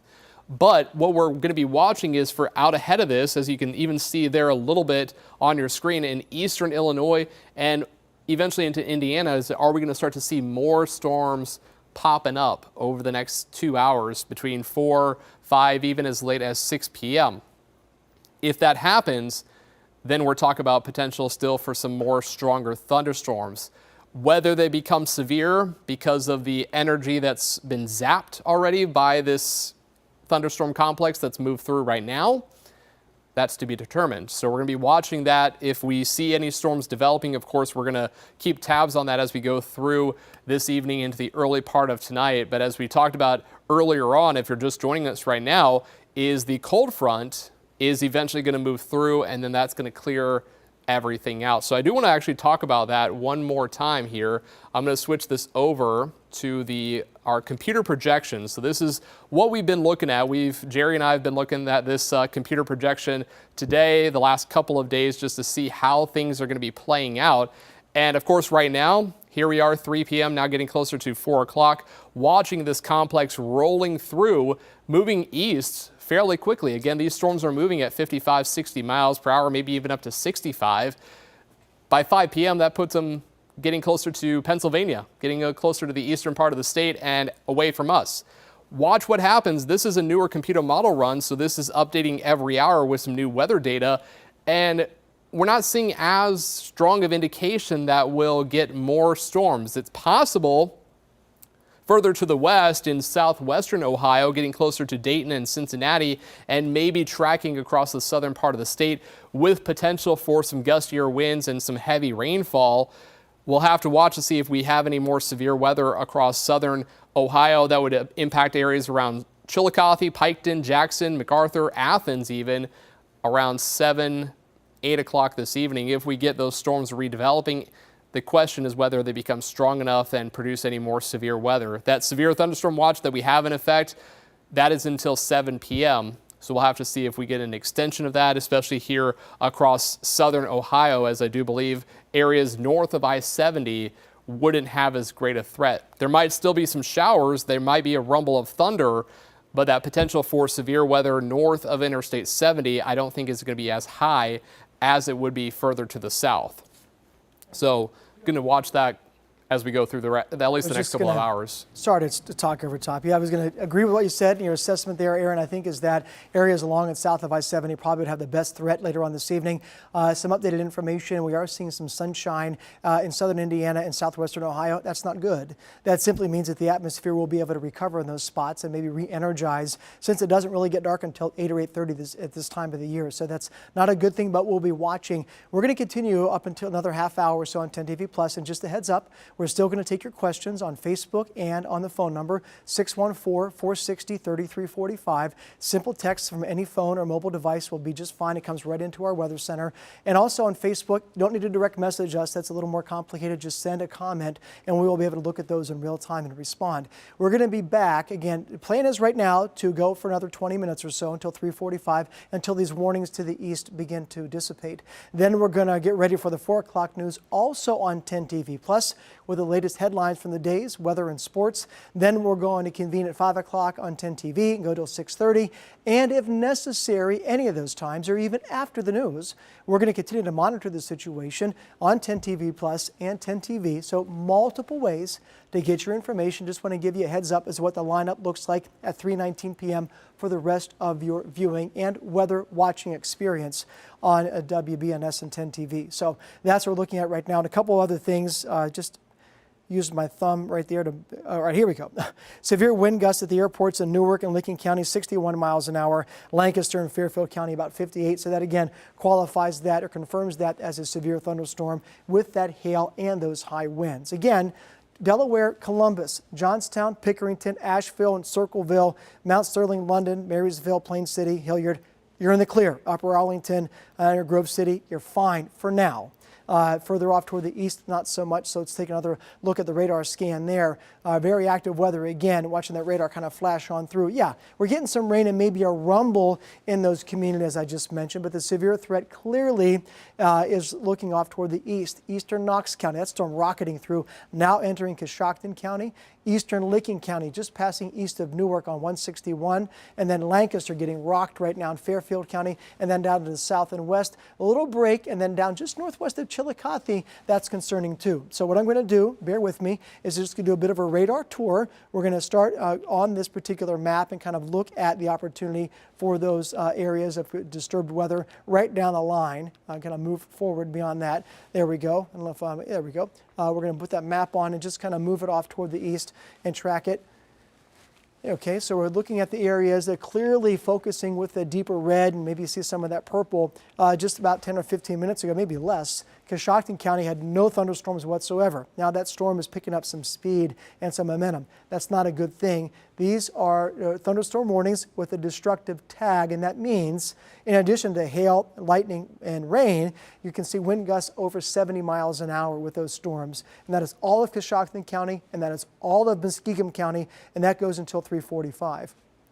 To the west of that, again, still some severe thunderstorm warnings for Knox County, eastern Knox County, and eastern Licking County. So a closer inspection right now, and this is what we're going to do, is just take a little, as I mentioned, a radar tour and zooming in on those particular areas of concern.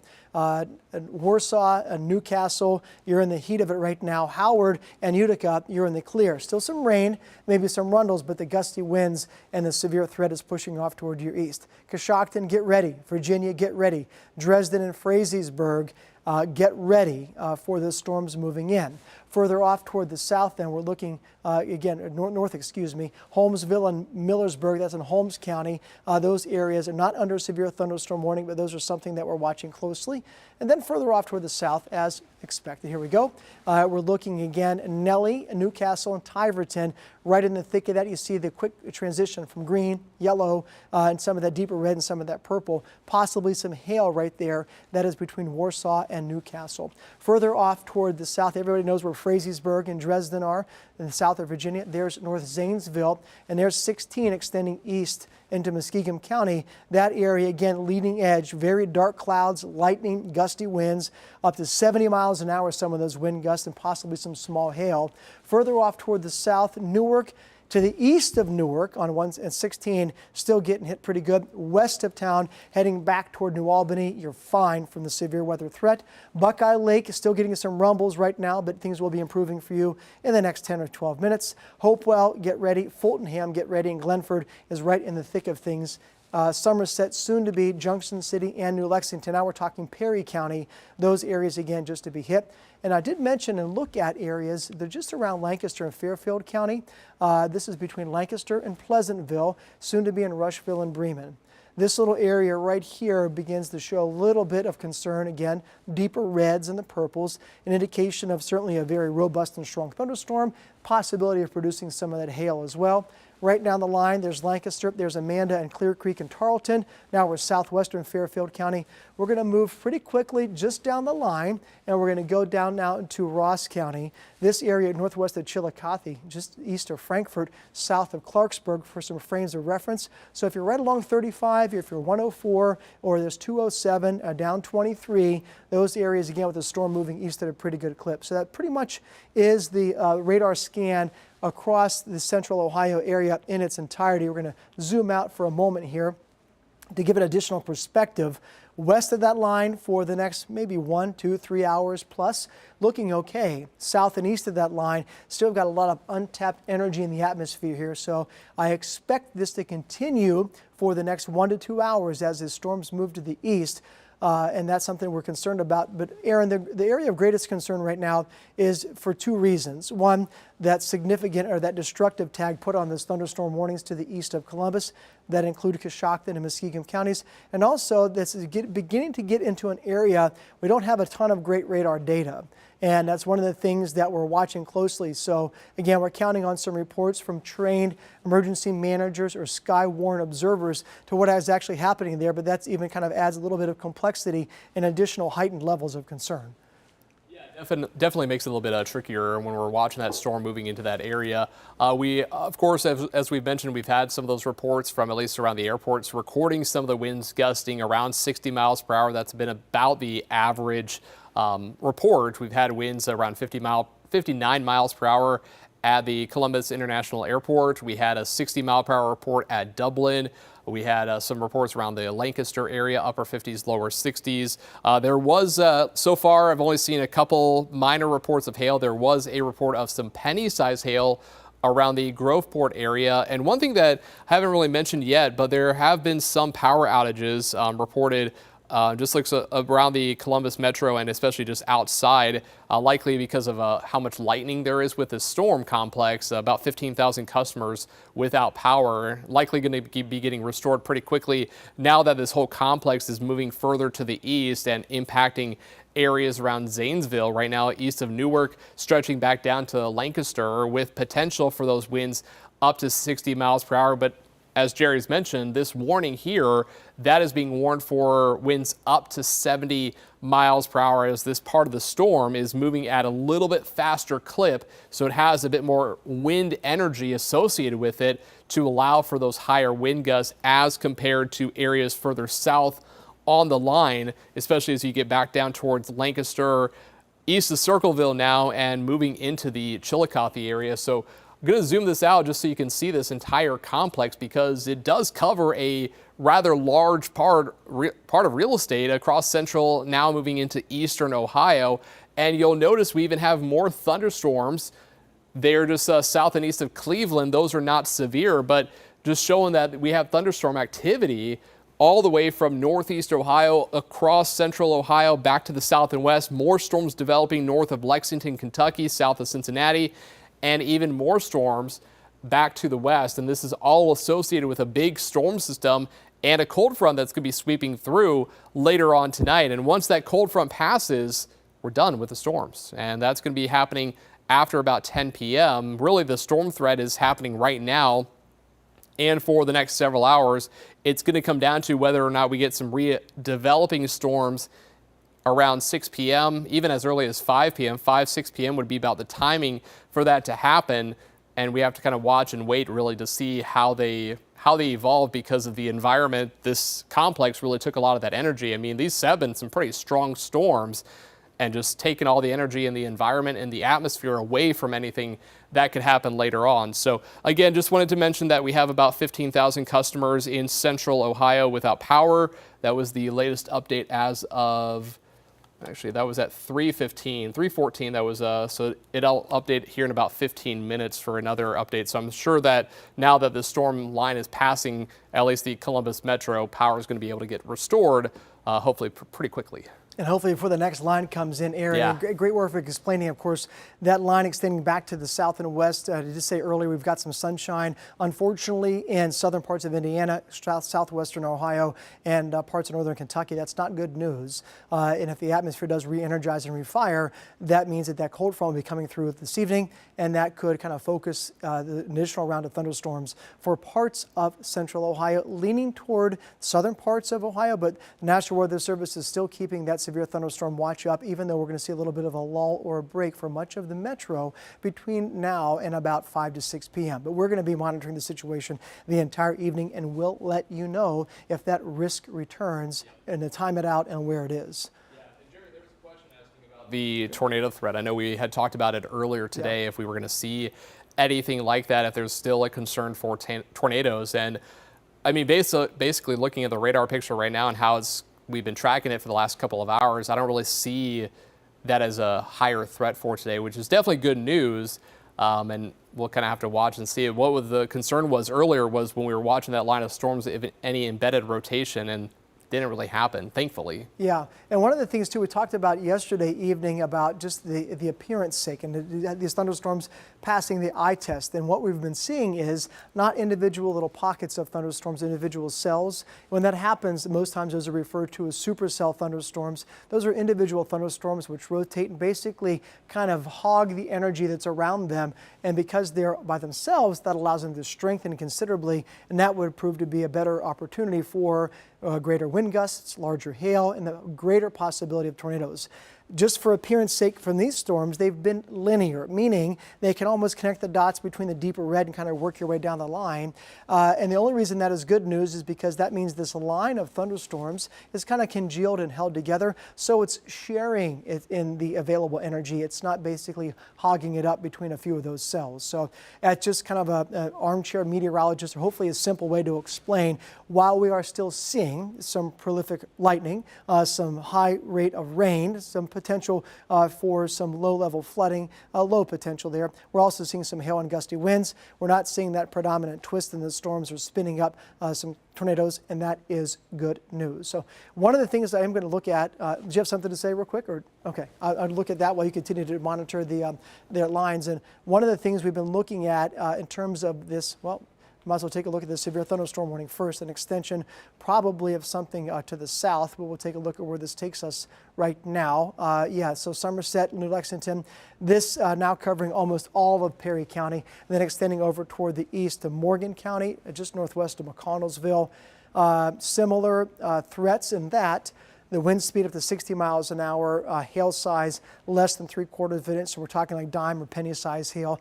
Not insignificant, but not quite what we're seeing in some spots, up to a 1/4 inch hail. And Aaron, how fast is this storm moving to the east? So this is moving at 60 miles per hour, and it's being warned for, like you said, 60-mile-per-hour wind gusts. All right, so we'll do a track on that, and then we'll look for some hail. So let's go back for a second and track that particular cell on that squall line and kind of move that out. And this is the newest warning. Again, we're going to start in parts of Muskegon County, then work back to extreme southeastern parts of Fairfield County, then move that out.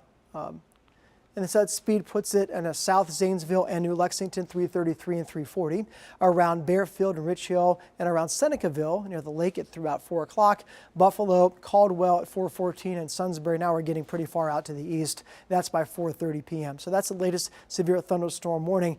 I would expect as we go through the afternoon and evening, another hour or so, that areas east of Chillicothe. So now we're talking about Hocking County over toward Vinton County, and then Athens possibly in the rest of Morgan County. But that is still about 1 to 2 hours away, as that southern part of the line has been moving a little bit slower. And yep.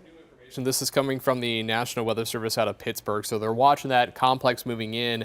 And one thing you can actually see behind me here, so just kind of pinpointing a couple pockets where the velocity is shown maybe upwards of 75 miles per hour. And they're talking about the hazard being wind gusts up to 80 miles per hour now with this complex. So I think looking at the radar picture from that radar site, you might be able to see potential for those higher wind gusts now. Yeah, it's great to be able to kind of peer inside those thunderstorms and kind of give that information. That's one of the things that we're dealing with here in the Weather Center, is that we've got a ton of information. We've got a lot of resources available to us, but oftentimes as these storms move east, they're handed off from one National Weather Service office to another. So it doesn't hurt to get a different perspective, but you clearly see, looking at this entire system, all the orange and the red down from Hillsborough, Chillicothe, back toward Lancaster, and then east of Newark. But then your attention quickly goes to these two areas, counties of Coshocton and Muskingum counties, where the yellow outline, and that is because of those wind gusts that you mentioned. And since we're on that, let's just move the map over there and take a closer look at that particular thunderstorm to give those folks a heads up. Again, at this rate of speed, it's moving pretty quickly, and it will be around Tuscarawas County and toward Guernsey County, and then moving out of the 10 TV viewing area, but giving a heads up to those folks as the storm is still moving at a really good clip, moving east at about 65 miles an hour. So that it just means that this is really at a literally highway speed. So we're going to push this out, and you can see it almost makes it all the way toward the panhandle of West Virginia as we get toward Caddis at 423, back into Cambridge at 353, New Concord 346, around West Lafayette at 345, and Coshocton at 339. All those counties or communities are under the threat for those significant wind gusts up to 80 miles an hour. And that's what this yellow outline means. This is not just an ordinary severe thunderstorm warning. This is tagged with a destructive, and that means that the higher wind gusts are something that is extremely possible, if not likely, from those storms. So you've had a heads up, hopefully a little bit of warning to be able to kind of secure those loose objects or bring things inside or cover them up or batten down the hatches literally over the past 1 or 2 hours. But do not go outside in these thunderstorms because of the danger of that flying debris. 60, 70, 80 miles an hour, those winds are nothing to mess around with. Take them very seriously.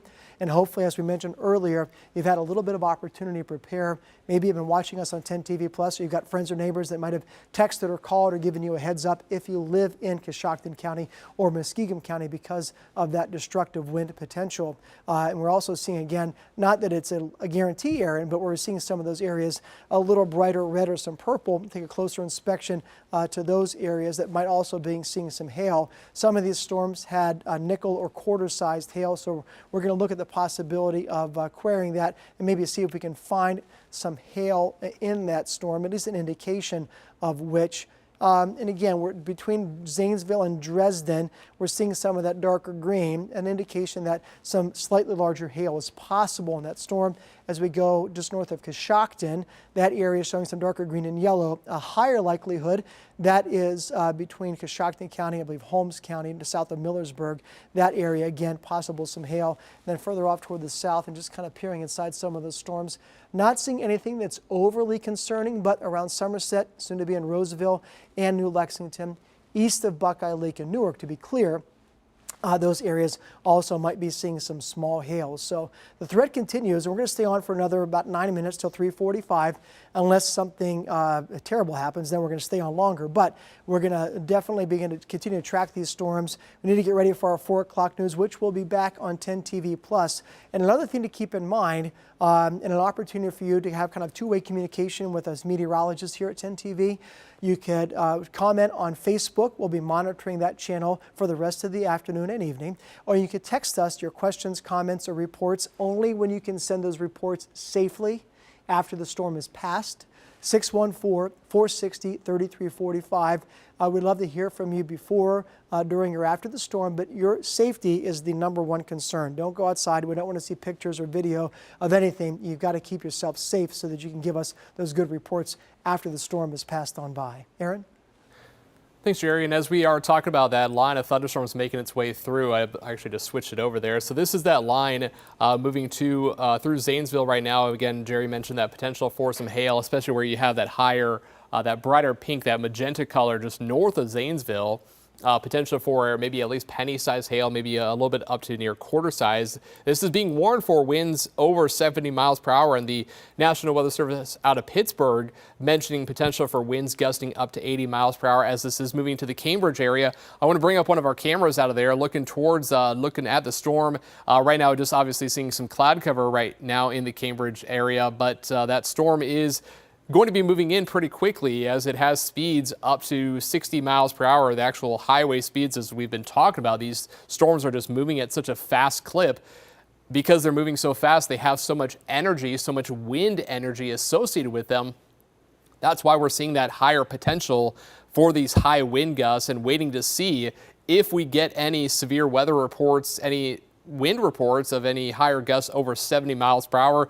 So far, looking at what the National Weather Service has been talking about, is there have been some recorded measurements of winds gusting up to 60 miles per hour. We had that in Dublin. We had a 59 mile per hour wind gust at the John Glenn Columbus International Airport.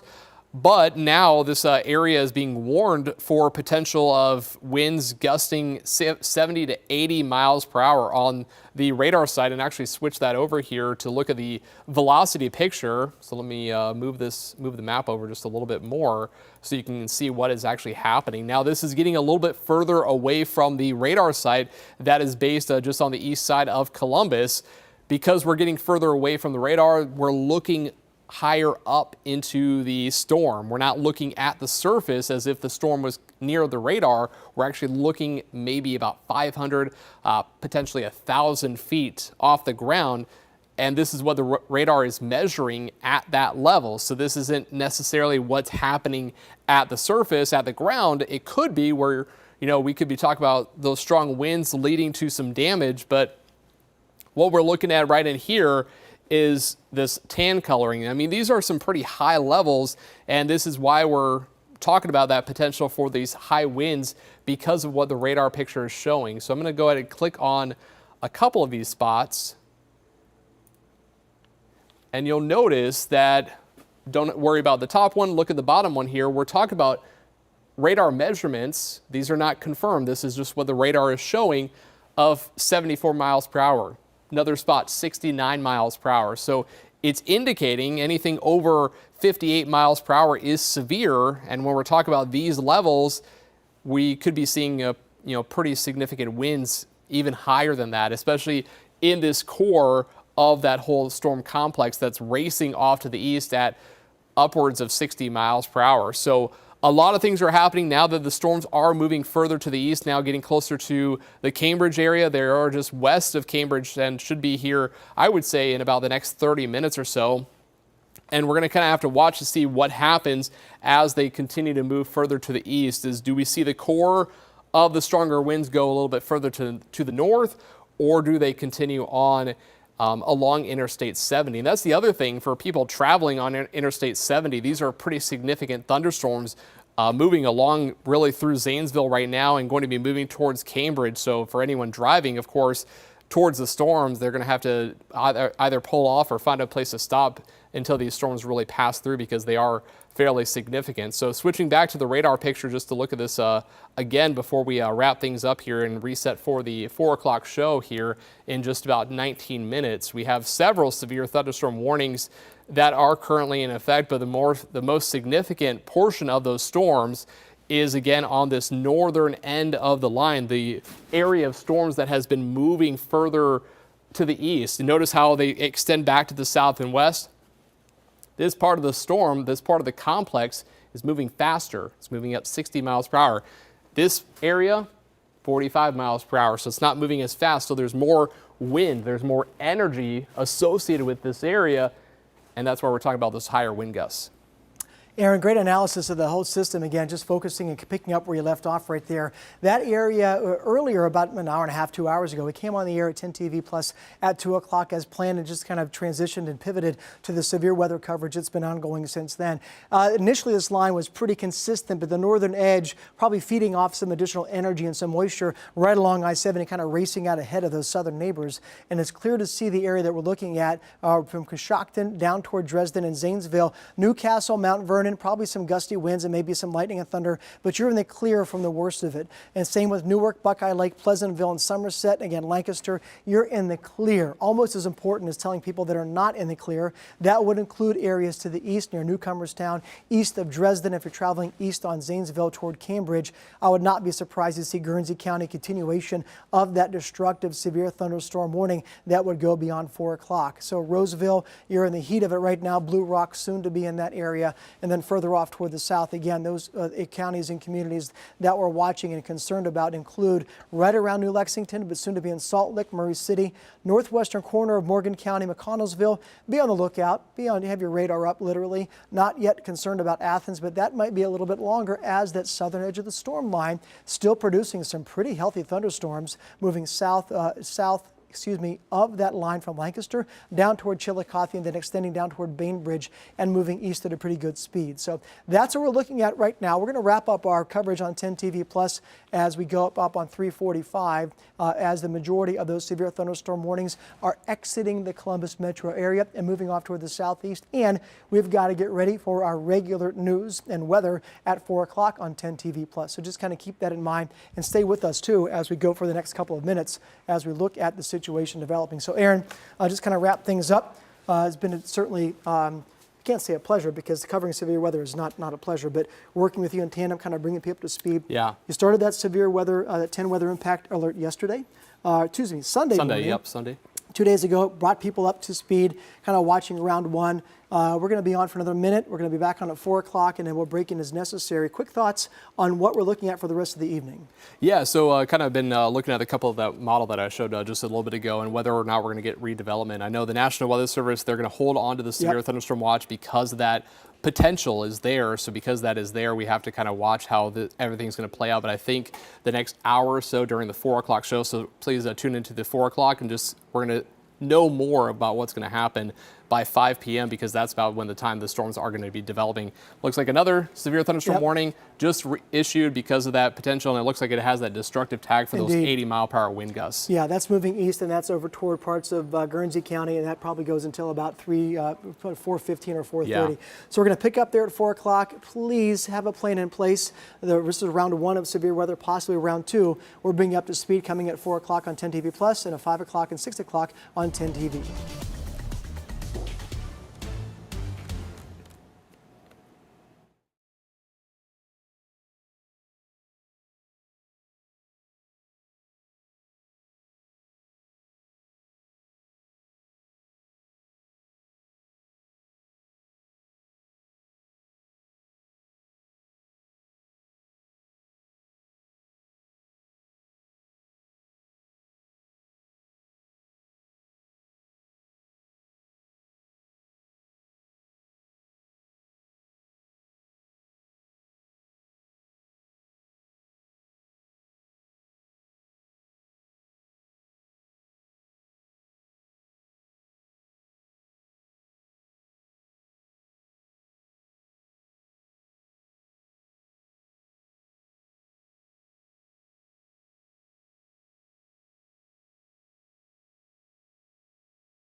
Right now on 10 TV News at 4, a live look at a very active radar this afternoon as the first round of storms moves through central Ohio. Make sure that you have plenty of drinking water. Keep your cell phones and laptops charged. Today, we talked to AEP about the best ways to stay prepared as our 10 Weather Impact team tracks rain, wind, and lightning. Plus, as central Ohio booms, one school district is running out of space. Why leaders want voters to say yes at the ballot box in exactly 1 week. Also, doctors now predicting too much screen time could limit your child's problem-solving skills. Our Verify team breaks out the amount of screen time recommendations by age. I don't think there was really anybody that got drafted where when you look at it, you say, man, that's not a good fit. Ryan Day chiming in on the big weekend for the Buckeyes. Ahead in 15 minutes, hear the coach's take on the players moving up to the pros. 10 TV News at 4 starts right now.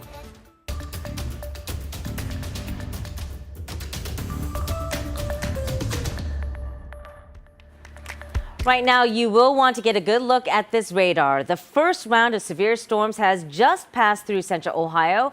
Thunder, heavy rain, and wind. Some of us got it all. And now we're preparing you for another round of rain. So for the next hour, 10 TV is streaming exclusively on 10 TV Plus. We're glad to have you here at 4 o'clock. I'm Angela Am. And as we get you ready for more severe weather, we may have to break into programming on air to make sure everyone in Ohio is safe. If that happens, I'll let you know and we'll get straight to Jerry. Speaking of which, let's bring in Jerry now because we want to know when that rain and wind will pick up again. What a crazy afternoon, Angela. As expected, a 10 weather impact alert day for this Tuesday. Round 1 has moved on through, but we're continuing the 10 weather impact alert through at least 9 o'clock. And in a moment, I'll show you why. Possibility again of more strong storms. Be ready. And just because you may have been impacted by those strong storms in the last 1 or 2 hours does not mean you're in the clear for the rest of the evening. A radar scan for much of central Ohio clearly focusing to the east. This area of thunderstorms, especially the northern part from Coshocton down toward Zanesville and now quickly going toward Cambridge and McConnellsville, moving east at about 65 miles an hour. Putting a track on that as it exits town means around Byesville and McConnellsville between now and 4:14, and then quickly moving off toward the panhandle of West Virginia between now and 5 p.m. Further off to the south and west, we see a sizable break. Nothing happening right now between Columbus and Dayton. We are seeing a few thunderstorms from Fort Wayne, but the main event still is down to the south and west. And in between Indianapolis, Louisville, and Cincinnati, we've got some sunshine. That's not a good thing. Those clear skies will mean these thunderstorms may, in fact, redevelop and reintensify. That's what we're tracking between now and the rest of the evening. I'll have those details, the latest hour-by-hour forecast, and a look at the rest of the week coming up. Jerry, thanks. Now, ODOT, taking a look at some ODOT cameras here, you can see the severe weather and rain could really impact your drive home from work. So we want to give you a heads up of what the roads look like right now before you leave. And again, taking a look at some of those ODOT cameras, you can see some of those roads pretty slick. If you take a look at the ODOT map service, you can see red in some areas. That indicates really slow traffic.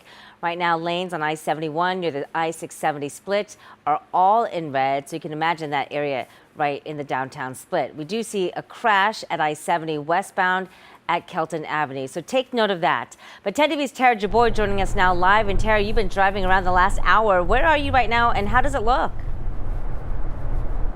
Yeah, Angela, we are here near downtown Columbus on 71 South. We just got onto 71, and so far there was a little bit of traffic here getting onto 71, but it's pretty much clear right now. Obviously, the roads are wet from that rain we got about an hour ago, but now if you're going to be driving home soon, you are good to go on 71. Now, earlier today, we did speak to AEP about how they're preparing for the severe weather tonight. Dylan Brown, operations manager at AEP Ohio, says that they have 1,000 line, tree, and internal personnel in the state who are ready to respond if necessary. So every storm is different. We do have everyone ready to respond if we do have outages. We'll continue to monitor that as the weather gets closer. If you see a down power line, stay away from it and anything that it's touching. Call 911 and call us. Again, here's a look at the roads. You're looking at 71 South here in Columbus. We'll, of course, keep you updated throughout the night on these road conditions. But for now, reporting live in Columbus, Tara Jabbour, 10 TV News. All right, Tara, thank you so much. Drive safe out there. And of course, we know that when it comes to severe weather, it may sound like a broken record hearing the phrase stay prepared. Sure, you can make an emergency kit and keep it in the closet by the door, but what else could really help you when you're surprised by weather? Well, AAA says start with a plan and how to contact each other and where you'll meet up if you can't. Then establish an out-of-town contact. 2, take inventory of your home. Simply walk through your house while recording a video of what you have. Also keep a record of your large purchases so you can get reimbursed. And 3, keep your vehicle up on maintenance so you can get where you need to go safely. After our newscast, Chief Meteorologist Jerry Martz will track this second round of storms live tonight on 10 TV Plus beginning at 7 p.m. And he'll be tracking that as it moves through central Ohio. Before any weather hits, though, you can always watch our daily 2 p.m. show. That's where our meteorologists give an in-depth look at the weather near you. We do have some breaking news this afternoon. Another university in Ohio changing policies to comply with Senate Bill 1, this time in Athens. When you go to Ohio University's Diversity, Equity, and Inclusion page, there's a message right here that reads, in order to comply with Ohio law going into effect June 23rd, the university will close its DEI division, which includes the Multicultural Center, Pride Center, and Women's Center. OU President Lori Gonzalez shared a message today with students and staff saying, quote, we must continue to ensure every person we invite to be a part of our university community finds their place here and develops connections without forgetting that essential commitment. We must also follow the law, end quote. She finished by saying that the Bobcat University and community will look for new ways to make people feel welcome. Now, the Ohio State University announced similar changes 2 months ago, saying they wouldn't take effect until this week. We've reached out to OSU to learn which positions have officially been eliminated since that sunset period is now over. We'll let you know when we hear back. Up next, another growing pain for Boomtown. We'll take you to Delaware County, where leaders laid out the challenges they expect in the next few years and the 2 top issues they hope to tackle. Plus, Screen time can certainly affect development in children. are your kids spending too much time on screens? Experts weigh in on how to manage it. Find out how to balance screen time and make sure your child's well-being is in place. Plus, paying big to plan big, the massive $1 million amount just approved to renovate Paycor Stadium. And as we continue to follow severe weather here in central Ohio, Chief Meteorologist Jerry Martz has some advice for weather preparedness. After a record-setting year in the state of Ohio, thunderstorms and the threats they bring are top of mind. This season in Ohio can be a time of increased anxiety for many of us, but getting prepared can be done in 3 easy steps. Get those weather warnings, having a plan, and taking action.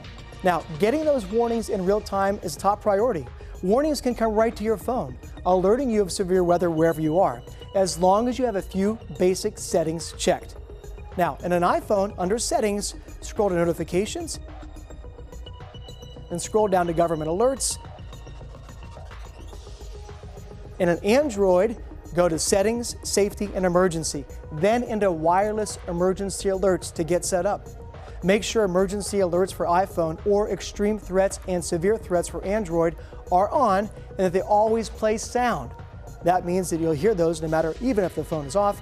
Alerts are also available in Spanish. Now, of course, for this to work, it requires that your phone is charged and that you have service. Even on some good days, that service may be spotty for some of us, and when storm strikes, that service can go down. The best way to make sure that you get the information you need is a good old-fashioned weather radio. Now, they broadcast directly from the National Weather Service, relaying critical information even during network outages. You can usually find these weather radios at big box stores, hardware stores, or online, starting at about $20. One of my favorites is the old crank version. Doesn't need batteries or to be plugged in. This weather radio even has a flashlight. Now, as long as your weather radio has power, you and your family will be notified of life-threatening weather in real time. So, now that you have that information, you need to have a plan. When a warning is issued, that means threatening weather is occurring or likely, and you need to act now. That's why having a plan ahead of time is so important. Now, to get started, you probably want to put together a very simple emergency kit. That might include first aid items, hand sanitizer, water, really important medication, identification, non-perishable food, and of course, don't forget your pets. And make sure your family knows where this kit is. Also review with family and loved ones what to do and where to seek shelter and safety in each of the following threats, because they're different: a tornado, high winds, hail, lightning, and flooding. And in addition to being in your home or where you live, you should also have a plan for where you work, when you're at school, and even if you're outdoors as well. Last but not least, number 3, take action. If you've received a warning and you have your plan, then this last part should be pretty simple. Knowing what to do when severe weather strikes can keep you and your family safe and be prepared. That means you can take action quickly and respond to everything that these thunderstorms can throw our way.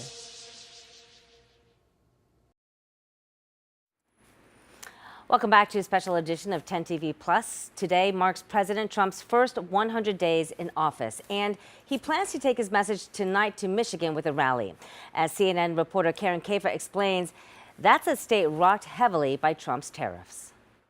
The White House touting President Donald Trump's economic agenda on day 100 of his second term. President Trump is delivering on his promises to lower costs for American families and businesses. But research nonprofit The Conference Board's April reading of consumer confidence hit its lowest level in almost 5 years, with tariffs top of mind for consumers surveyed. Basically, anyone who's making a big purchase, whether it's an air conditioner, a refrigerator, a washer, a dryer, is thinking much harder about tariffs than they wish they ever had to, and they're not quite sure what to do or when. The White House touted progress in things like job creation and labor force participation for those without a high school diploma since Trump took office, and slowing inflation. But Cardiff Garcia, editorial director for the Economic Innovation Group, says those indicators can lag. Things look fine, but it doesn't mean that things actually are fine. It just takes some time for actual things that happen in the real economy to translate into those economic indicators. Justin Wolfers, professor of economics and public policy at the University of Michigan, says the tariff uncertainty for both businesses and consumers could slow spending and the U.S. economy. Lots of families are sitting around the kitchen table right now worried about the prospect of a recession. If that's the case, now's the time to save for a rainy day. Maybe pull back on that big purchase you were going to make. If that happens, consumers pull back on spending, that could be the first step towards a recession. A reading of first quarter U.S. economic growth set to release Wednesday morning could foreshadow challenges ahead. In Washington, I'm Karen Caifa. Karen, thank you. Still to come, a bond like no other. See the moment an Ohio mother embraces a young child she never met and why the two are now forever connected. Jerry? Angela, 10 weather impact forecast still carrying the 10 weather impact alert through at least 9 o'clock tonight, and here's why. Round 2 of thunderstorms forecast to move in before sunset this evening, especially along and south of I-70. We will track those storms and the rest of your 7-day forecast coming up. All right, now let's get to meteorologist Michael Behrens with more on how tornadoes form and the difference between a watch and a warning. Tornadoes are some of the strongest forms of severe weather we can see here in Ohio, and last year we set a record with 74 tornadoes striking the Buckeye State. Put those on a map and they look something like this. Each one of those lines a path carved by a tornado around Ohio just last year. And we know these tornadoes don't just strike during severe weather season. Each of the 12 months of our calendar has recorded at least one tornado over the last 50 plus years. In fact, last year we had a tornado in December. So with all that in mind, we want to break down how these storms actually form. It all starts with the winds. You get surface winds and winds aloft blowing in different directions. That creates rotation in the atmosphere. Put it together with thunderstorm updrafts and that rotation can lift and tilt down toward the surface. From there, we form something called a wall cloud. A wall cloud is the precursor to a tornado. If it continues to build and works its way down to the ground, that's when it actually does become a tornado. If it doesn't touch the ground, it's just considered a funnel cloud. Our job as meteorologists is to warn you ahead of time when these types of severe weather could occur. And it all starts with a watch. That means be prepared. Conditions are favorable for tornadoes, but we're not quite there yet. From there, we upgrade to a warning. This is when a tornado has either been detected by radar or seen by a person. A tornado emergency, that's the highest level of warning. This means not only has a tornado been detected, it is on the ground and doing considerable damage.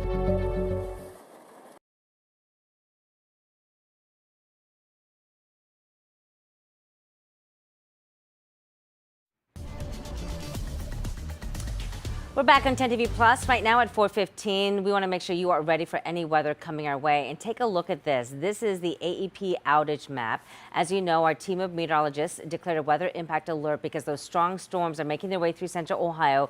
Round 2 is on the way, but the last one that just came through, well, now 8,000 people are without power here in Franklin County and over 15,000 across the central Ohio area. So certainly something we're going to keep watch on as the night goes on here, because more weather again is on the way. So you can take a look at the radar there and our 10 live drive right now out on I-70.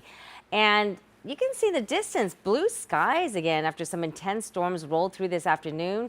So we're going to get a check in with Tara Jabor again at 5 p.m. and Jerry will join us with the forecast coming up in just about 2 minutes. So keep it right here because we're watching all of this closely. Something else we're watching, Ohio State will soon have to update that area where they showcase where Buckeyes are playing in the NFL, because quite a few more names will be up on that wall. And today, Coach Ryan Day talked about all those Buckeyes taken during the draft.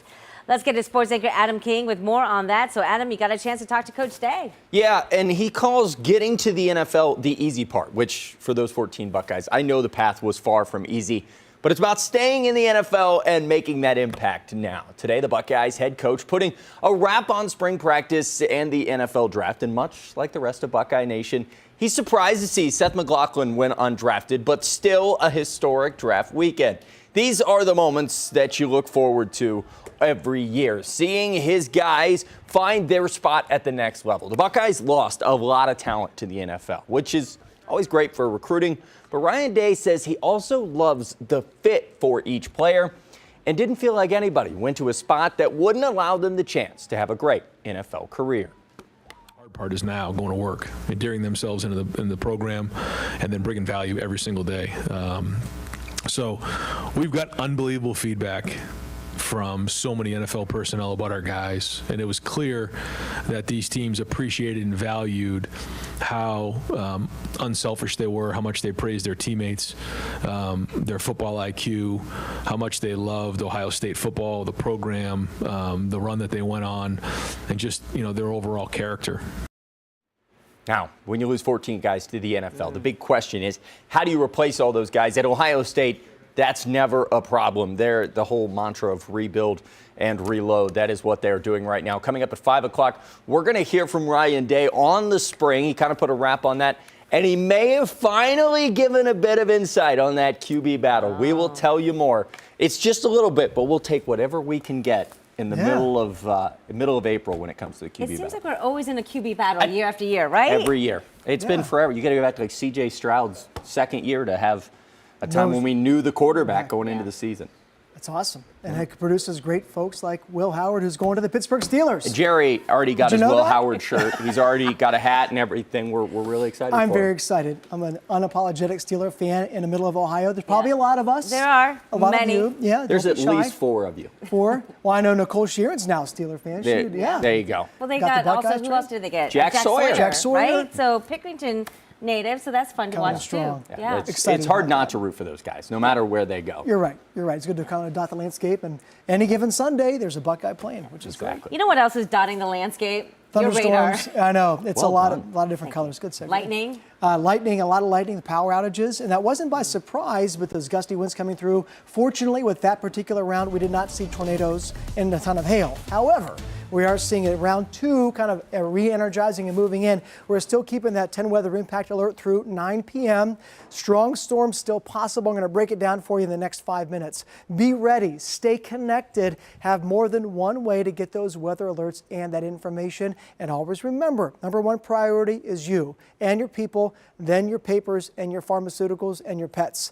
Keep those things in mind when you're making your severe weather plan, because some of you, round 2 tonight, could be equally, if not worse, than round 1 this afternoon. Now we're looking at the radar. Columbus, fine. We're even going to see some sunshine. That's not a good thing. That sunshine will add to the energy for that second round of storms. Look at this cluster just rocketing out of central Ohio, heading east toward the panhandle of West Virginia and western Pennsylvania. Still tracking in some spots. Some disruptive weather, again, moving east of Coshocton and Zanesville, down to the south now, McConnellsville, and then over toward parts in near Washington County, Caldwell and Noble County, and then to the east, those thunderstorms again with some lightning, some gusty winds, and some small hail.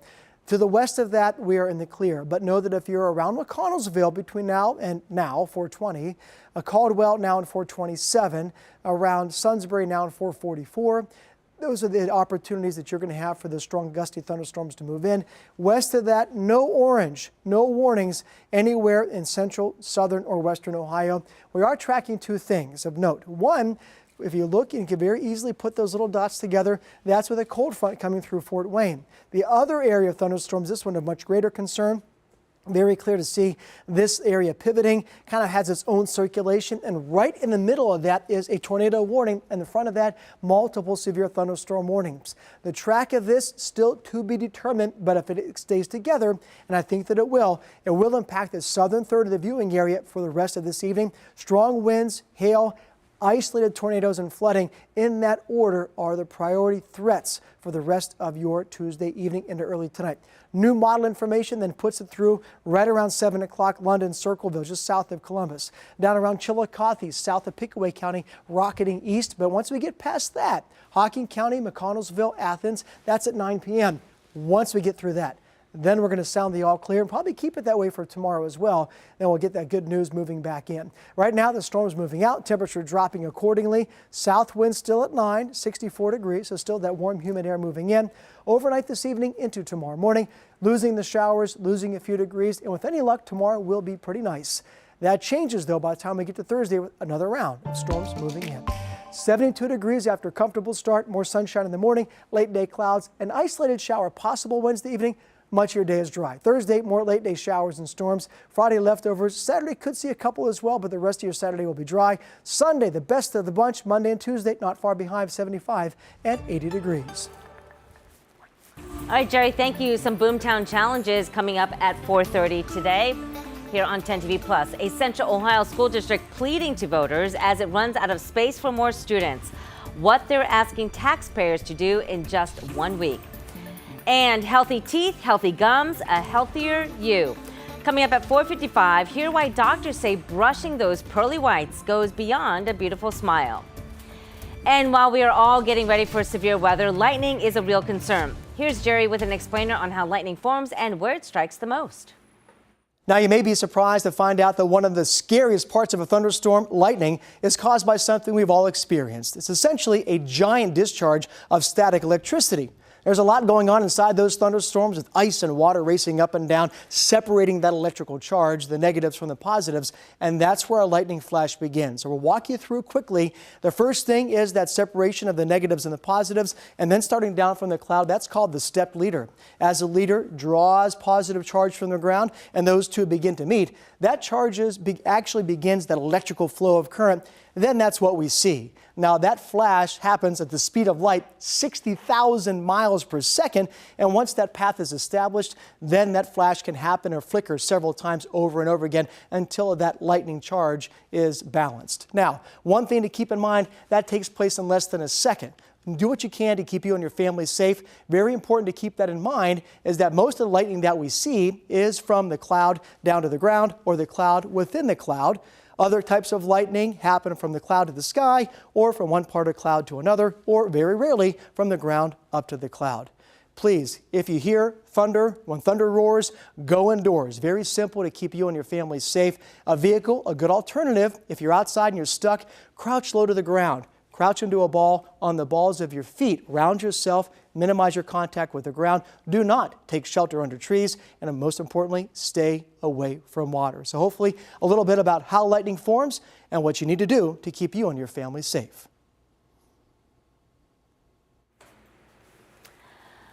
Welcome back. We thank you for staying with us right now at 4:24, and we are staying on top of that weather impact alert. So Jerry was talking about the radar, and you can see rounds of severe storms making their way through central Ohio. A big one kind of moving to our east, another one coming in from the west. So Jerry's got to check on that forecast in just a few minutes. Indeed, we're looking at that area moving about 70 miles an hour, and more to come this evening, Angela. All right, well, let's talk about something here. Just give us a little bit of a break to talk about what's trending online, because a lot of people, Jerry, talking about Beyonce back on stage. She kicked off her Cowboy Carter tour last night with some help from her two daughters. It's the second tour actually in a row where she made it a family affair. So her oldest daughter, Blue Ivy, made some cameo appearances, but this time Beyonce's youngest, Rumi, stole the show. She's 7 years old. Wow. Joined mom on stage to sing Protector, which actually features her voice. And I'd say, Jerry, by the looks of this, performing in front of large crowds kind of runs in the genes. I would be scared to death. I don't know. She's 7. She grew up in that world, so maybe it's like second nature. Still, it's incredible. Incredible. It has to be the genes. Well, and I just love how she is kind of getting a new generation, right? Of Absolutely. people to buy her music, probably. Yes, well, that too. This is really sweet. This video, too touching not to share. An incredible moment between two Ohio families. Lisa Shine got the chance to hear her daughter's heart beating inside 8-year-old Maria. Lisa's daughter, Maddie, passed away in an ATV accident, and in her grief, she decided to donate her daughter Maddie's organs. Well, Maria received Maddie's heart. And just look at that hug. When the families finally met, Lisa said she didn't want to let go, knowing her daughter's heart was beating so strongly to help another child. No, look, there's a box of tissues sitting here. There's not one today. It's incredible. Those are moments where you just realize life is precious, but the gift of life is even more. You got to tell me that's coming. Yeah, I'm sorry. I'm sorry, Dad. I know. I didn't know that both was of coming. us. That's incredible. Really good stuff. It is. It is. Positive vibes. And at least the short-term forecast, Angela, looking okay. Next 1 or 2 hours, probably some cleanup going on. Yeah. Thousands without power. That's round 1. We're keeping that weather impact alert for round 2. And then even going to Thursday, this is a sneak peek ahead. Thursday evening, Thursday night, no picnic. We're watching those storms. Hopefully things are improving for your weekend. All the details coming up in our next half hour. All right, Jerry, thanks. And as we get you ready for round 2 of those storms, 10 TV meteorologist Michael Behrens explains why some communities are at a disadvantage when it comes to radar. As our region grows, more people could be impacted by severe weather. And in central Ohio, that includes the potential for tornadoes. Last year, Ohio saw a record-breaking number of tornadoes at 74, and 11 of those touched down without warning, including the one in Frazeysburg. We wanted to find out more about how these storms get detected and how some could be missed. A lot of damage. Trees through the window. Emotional and everything. One of the walls in the upstairs bedroom, the walls kind of gone. It was very scary. It's the night of June 5th, and a line of strong thunderstorms is sweeping across central Ohio. And that would go along with the reports that we got when this warning came out that there was a spotted tornado working its way through the region. National Weather Service meteorologists were also watching the storm. Like with anytime there's a threat for severe weather, we have multiple eyes on the radar across central Ohio. Tornado warnings had been issued earlier that night, but not for the storm that hit Frazeysburg. It touched down around 12:37 in the morning. It was on the ground for around 4 minutes, plenty of time to carve a path through town. We heard the electric went out, and the next thing we know, we just heard flying glass. Frazeysburg lies in what we call a radar hole. These happen when radar towers are placed too far away from each other, causing gaps in coverage that can impact our ability to see what's happening in a storm. The way radar works is by sending out pulses of energy. That energy bounces off objects in its path and returns to the dish. Based on how that energy returns, we can actually figure out things like speed, direction, or type of weather that's happening. If a radar beam shoots too high due to distances or curvature of the earth, that information becomes less reliable. Keep in mind that tornadoes happen, within 1,000 feet of the ground. So we see mid-level rotation with storms like that. But again, we really need boots in the ground to kind of see what's going on. In Frazeysburg, the main NWS radar beam is well above 1,000 feet, coming from Pittsburgh and Cleveland, and they aren't the only part of the state dealing with this issue. Ohio has 2 major radar towers and 3 others outside the state. These are assisted by smaller radars. While the main NWS radars can show up storms up to 150 miles away, they are most reliable 50 to 60 miles from the tower. That means dozens of counties and millions of Ohioans live in areas with less reliable radar coverage. And they're the areas where most of the unwarned tornadoes landed last year. Where they are now, the National Weather Service 80ADs were determined to kind of coverage gaps as best they could in the 80s. When the radar network was laid out roughly 4 decades ago, it was done so based on serving the areas with the highest populations, like Cleveland and Cuyahoga County and Cincinnati and Hamilton County. An issue now, Columbus and Franklin County outranks them both. Were you guys kind of caught off guard? Yes. because they had lifted the tornado warning. So, don't think this will happen, but it does. As our region booms, more and more people find themselves caught in the gaps, but change could be slow to come. The major radar sites expected to remain where they are until our next generation of radars is developed sometime in the 2030s and the 40s. So it remains important. Take the threat for severe weather seriously, even if it doesn't always come with a warning. For 10 TV News, I'm meteorologist Michael Behrens. Michael, thank you. And right now at 4:30, finding space for 150 more students every year.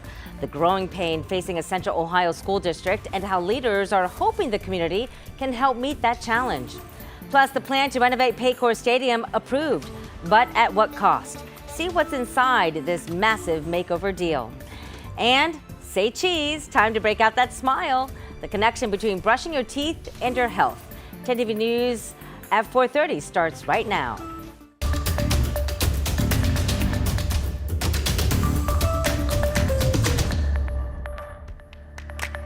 We're so glad to have you joining us on 10 TV Plus for this streaming show as we take a live look at the radar right now. The major storm system that caused high winds and thunder just about an hour or so ago, almost all of that out of Central Ohio, but there is more to come. Thanks for joining us here on 10 TV Plus. I'm Angela Ann. All right, let's get to Jerry Martz right now. He's had a very busy afternoon, maybe a little bit of a break right now as we look at that next system moving in. Yeah, we're getting a break and you're at home getting a break, and appreciate you watching us on 10 TV Plus. We're still carrying that weather impact alert through 9 p.m. because of another round of thunderstorms coming in. This one could be stronger than the first depending on where you live. An opportunity to be prepared. You've got a couple of hours and maybe even see some sunshine. Strong thunderstorms arriving before sunset. You need to be ready, be prepared. Some of you, again, round 2. Here's what we're talking about. Central Ohio, Delaware, Dublin, Columbus, Groveport, Grove City, back toward London, back toward Marysville, you're fine. Some power outages in and around those areas, but no severe weather or thunderstorms in the next 1 to 2 hours, maybe longer. To the east, however, still getting rocked by those gusty storms. These thunderstorms moving east, and a tornado warning now issued well outside of the 10 TV viewing area, but just a hint of what could happen. We were fortunate in a sense to see those thunderstorms come through without producing any tornadoes, but the same might not be said further off toward the south and west. Again, moving east of Guernsey County, moving east of Morgan County, and staying north of Marietta and Athens. Further off toward the south and west, we're going to take a pretty big jump down to parts of areas down the Ohio River. This second area we're watching right now, just a ton of lightning and a little bit of swirl there in the atmosphere. You can see the radar scan kind of wrapping back around. Earlier tornado warning, again moving northeast. Just a simple linear extrapolation moving east at a pretty good clip would put it around Cincinnati between now and about 7:30 p.m. a little earlier, and then moving further off toward the east, including Chillicothe, maybe Circleville. That is what we're keeping our eye on for the rest of the evening, and that's why we're going to be back on 10 TV Plus at 7 o'clock, bringing you up to speed. So the rest of the forecast for the rest of the week has some ups and downs, and closing the weekend. We'll take a look at those details coming up in just a few minutes. All right, and as Jerry mentioned, he'll be back on 10 TV Plus at 7 p.m. tonight as the storm continues to make its way through Central Ohio. And don't forget, before any weather hits, you can always watch our daily 2 p.m. show on 10 TV Plus, where our meteorologists will give you an in-depth look at weather where you are. Well, with so many people new moving into Central Ohio, some schools are bursting at the seams. 10 TV's Colin Dorsey went to Pickaway County, where leaders there are asking voters to approve a bond so they can build on. The district says it's out of space because everyone keeps moving into the northern part of Pickaway County. They've got to put the students somewhere. These 2 modular buildings now sit out behind South Bloomfield Elementary, and the district says without the passage of that bond issue, more of those are just in sight. I plan a yes for them. I mean, the kids deserve it. I think it'll help the community too. Hayes Valley is asking voters to approve a bond issue worth $64 million of their dollars to keep up with rapid growth. Scattered around the district, you'll find a few of these signs rooting for the district's success Tuesday, but not everyone shares that sentiment. And your thoughts on that levy are? No. The individual taxpayer, right? I mean, we are just getting slammed. Randy Joy says he's voting no. He's not against the schools or education, but with property taxes going up last year, it's a cost issue and feels there are places the district can cut instead. I just think there's a better way to go about it. I think the school board's jumping the gun. The northern Pickaway County looks much different than it did 5, 10, 15, 20 years ago. Kyle Wolf is the Tays Valley superintendent. He's crunched the numbers, and the district is adding between 100 and 150 new students per year to already overcrowded buildings. If this fails, is just continuing to kind of kick that can down the road. Our capacity issues are not going to go away. Not including the high school, Tays Valley currently has 6 schools in the district. If the levy passes, the district will reorganize the buildings. The 4 elementary schools will become preschool through 4th grade, and the 2 middle schools will solely house 7th and 8th grade. Then the district will build 2 new buildings for 5th and 6th grade. Some of the opposition to this has been, why can't we find the money elsewhere to do this?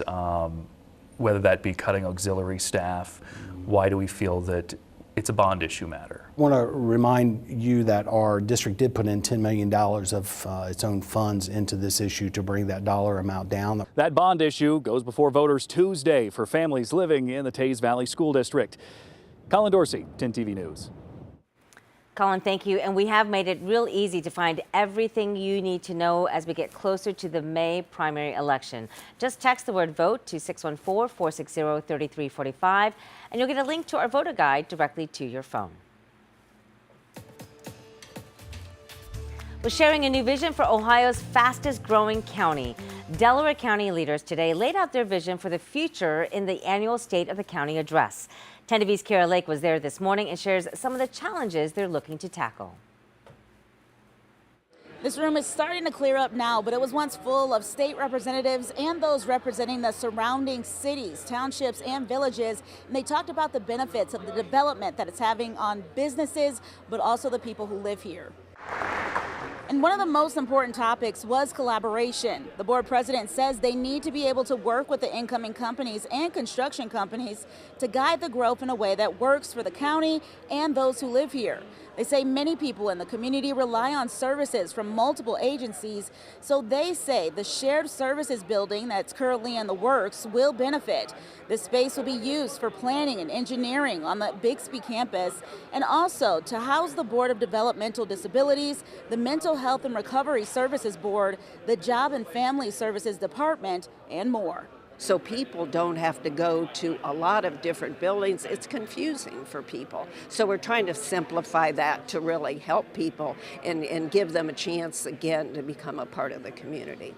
And they're hoping to break ground on the shared services building this fall. Reporting from Delaware County, Kara Lake, 10 TV News.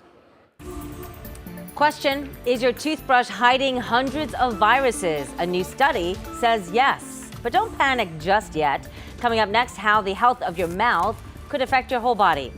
Also, screen time and your kids. It's a constant battle, right? Are they really spending too much time on it? We'll share some expert advice on finding the right balance for their well-being. I know I'm strong. I've heard it a bunch of times, and it's true. It's the message you have to hear tonight at 6. A Reynoldsburg girl talking to 10 TV after she was attacked by a dog. What's now changing at the state level so this vicious attack doesn't happen again? And as we deal with today's severe weather, 10 TV Chief Meteorologist Jerry Martz explains why it's important to have a safety plan in place. After a record-setting year in the state of Ohio, thunderstorms and the threats they bring are top of mind. This season in Ohio can be a time of increased anxiety for many of us, but getting prepared can be done in 3 easy steps. Get those weather warnings, having a plan, and taking action. Now, getting those warnings in real time is a top priority. Warnings can come right to your phone, alerting you of severe weather wherever you are, as long as you have a few basic settings checked. Now, in an iPhone, under Settings, scroll to Notifications, then scroll down to Government Alerts. In an Android, go to Settings, Safety, and Emergency, then into Wireless Emergency Alerts to get set up. Make sure emergency alerts for iPhone or extreme threats and severe threats for Android are on and that they always play sound. That means that you'll hear those no matter even if the phone is off. Alerts are also available in Spanish. Now, of course, for this to work, it requires that your phone is charged and that you have service. Even on some good days, that service may be spotty for some of us, and when storm strikes, that service can go down. the best way to make sure that you get the information you need is a good old-fashioned weather radio. Now, they broadcast directly from the National Weather Service, relaying critical information even during network outages. You can usually find these weather radios at big box stores, hardware stores, or online, starting at about $20. One of my favorites is the old crank version. Doesn't need batteries or to be plugged in. This weather radio even has a flashlight. Now, as long as your weather radio has power, you and your family will be notified of life-threatening weather in real time. So, now that you have that information, you need to have a plan. When a warning is issued, that means threatening weather is occurring or likely, and you need to act now. That's why having a plan ahead of time is so important. Now, to get started, you probably want to put together a very simple emergency kit. That might include first aid items, hand sanitizer, water, really important medication, identification, non-perishable food, and of course, don't forget your pets. And make sure your family knows where this kit is. Also review with family and loved ones what to do and where to seek shelter and safety in each of the following threats, because they're different: a tornado, high winds, hail, lightning, and flooding. And in addition to being in your home or where you live, you should also have a plan for where you work, when you're at school, and even if you're outdoors as well. Last but not least, number 3, take action. If you've received a warning and you have your plan, then this last part should be pretty simple. Knowing what to do when severe weather strikes can keep you and your family safe and be prepared. That means you can take action quickly and respond to everything that these thunderstorms can throw our way.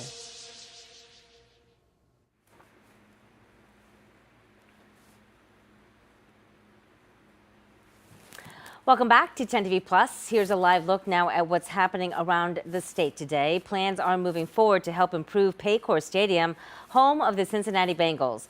Total cost of renovation estimated at $184.5 million. Hamilton County Commissioners had to come up with something to meet an NFL deadline, which will help finance part of that amount. The first phase includes renovations to the club lounges, concessions, and the concourses. Meantime, state agencies are now warning about plans for a new Cleveland Browns stadium, calling it, quote, risky. The Nonpartisan Legislative Service Commission says the Browns' predictions about how much use a domed stadium in Brook Park could see is, quote, overly optimistic. Now, the state's budget director says her office does not support a plan to issue $600 million in bonds for construction. Cuyahoga County leaders are also against the plan, and they're asking the state for roughly half that amount to help fund renovations for the current stadium instead. Now, there's one bill that could boost support for both renovations. It's waiting for approval, though, from the Ohio Senate, and it's all part of the proposed state budget. That bill will allow your tax dollars to help pay up to 30% of the cost of a major sports facility, so long as certain conditions are met. But we are waiting to see which centers in Ohio will bear the brunt of more than job cuts and facility closures. We're talking about UPS. The package delivery company today announced that it is slashing about 20,000 jobs as it drastically reduces the amount of Amazon shipments it handles. UPS also plans to close more than 70 facilities by the end of June, citing new or increased tariffs as another reason. And we are still tracking that severe weather system moving in right now. So we're going to get to Jerry again and check where it's now and what's coming next. Jerry? And radar scan for us this afternoon and this evening looking pretty dicey depending on where you're at. We're looking at the opportunity for more severe weather through about 9 o'clock. Be ready, stay connected, and we'll be right back tracking the storms and look at your 7-day forecast too. All right, Jerry, thanks. And of course, we know about the dangers of lightning during severe weather like today. Earlier this year, Jerry recorded a video to explain how lightning forms and where it strikes the most. Now, you may be surprised to find out that one of the scariest parts of a thunderstorm, lightning, is caused by something we've all experienced. It's essentially a giant discharge of static electricity.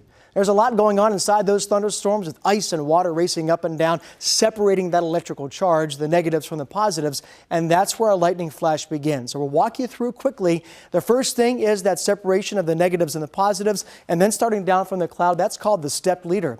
As the leader draws positive charge from the ground and those two begin to meet, that charge actually begins that electrical flow of current. Then that's what we see. Now, that flash happens at the speed of light, 60,000 miles miles per second. And once that path is established, then that flash can happen or flicker several times over and over again until that lightning charge is balanced. Now, one thing to keep in mind, that takes place in less than a second.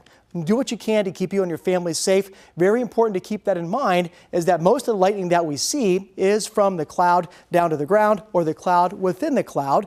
Other types of lightning happen from the cloud to the sky or from one part of the cloud to another, or very rarely from the ground up to the cloud. Please, if you hear thunder, when thunder roars, go indoors. Very simple to keep you and your family safe. A vehicle, a good alternative. If you're outside and you're stuck, crouch low to the ground. Crouch into a ball on the balls of your feet. Round yourself. Minimize your contact with the ground. Do not take shelter under trees. And most importantly, stay away from water. So hopefully a little bit about how lightning forms and what you need to do to keep you and your family safe. Good advice, Jerry. Thanks so much. Well, you know, kids are starting to count down to summer break, which brings up the yearly challenge of getting them outside to play rather than inside, stuck on their phones or gaming. Megan Bragg with our sister station in Charlotte verifies how much time kids should really be spending on their devices. Well, kids are looking at screens more and more, according to the American Academy of Child, Adolescence and Psychiatry. Children ages 8 to 12 in the U.S. spend about 4 to 6 hours a day watching or using screens, and teens, it's even worse. They're spending up to 9 hours a day on screens. So how much time should they really be spending on these devices? Let's verify. Our source is Dr. Arma Zuro, pediatrician with Novant Health, Dr. Marie Trace, behavioral pediatrician for the Cleveland Clinic, a study published in JAMA Pediatrics, and the American Academy of Pediatrics. Sometimes it may seem easier to hand your kids devices to get a little peace and quiet. I have this conversation several times a day. We certainly understand that technology is here to stay. And so it's very important to discuss it with your child's pediatrician. Dr. Zuro knows there is no way to really escape the screen, but says for children 5 and under, it's important to think about how much time they are spending looking at it. Screen time can certainly affect development in children, especially if we started as early as 1 year old. And it really depends on what kind of quality screen time that is and how much they're using it. This study of more than 57,000 kids found too much screen time for a child at age 1 could lead to developmental delays, specifically when it comes to communication and problem solving at the age of 2 and 4. I'm looking at a screen. There's not a lot that's being asked of me, right? Versus navigating my environment, playing with my toys, being outside. So what's the sweet spot? According to the American Academy of Pediatrics and the CDC, kids younger than 18 months should have no screen time except video chatting with family and friends. 18 to 24 months should only view educational videos with parental engagement. Age 2 to 5, no more than 1 hour a day. And age 5 and older, no more than 2 hours a day. With preteens and teenagers, there is no one size fits all. It varies by their mental health, social skills, physical activity, and healthy habits. With your Verify, I'm Megan Bragg.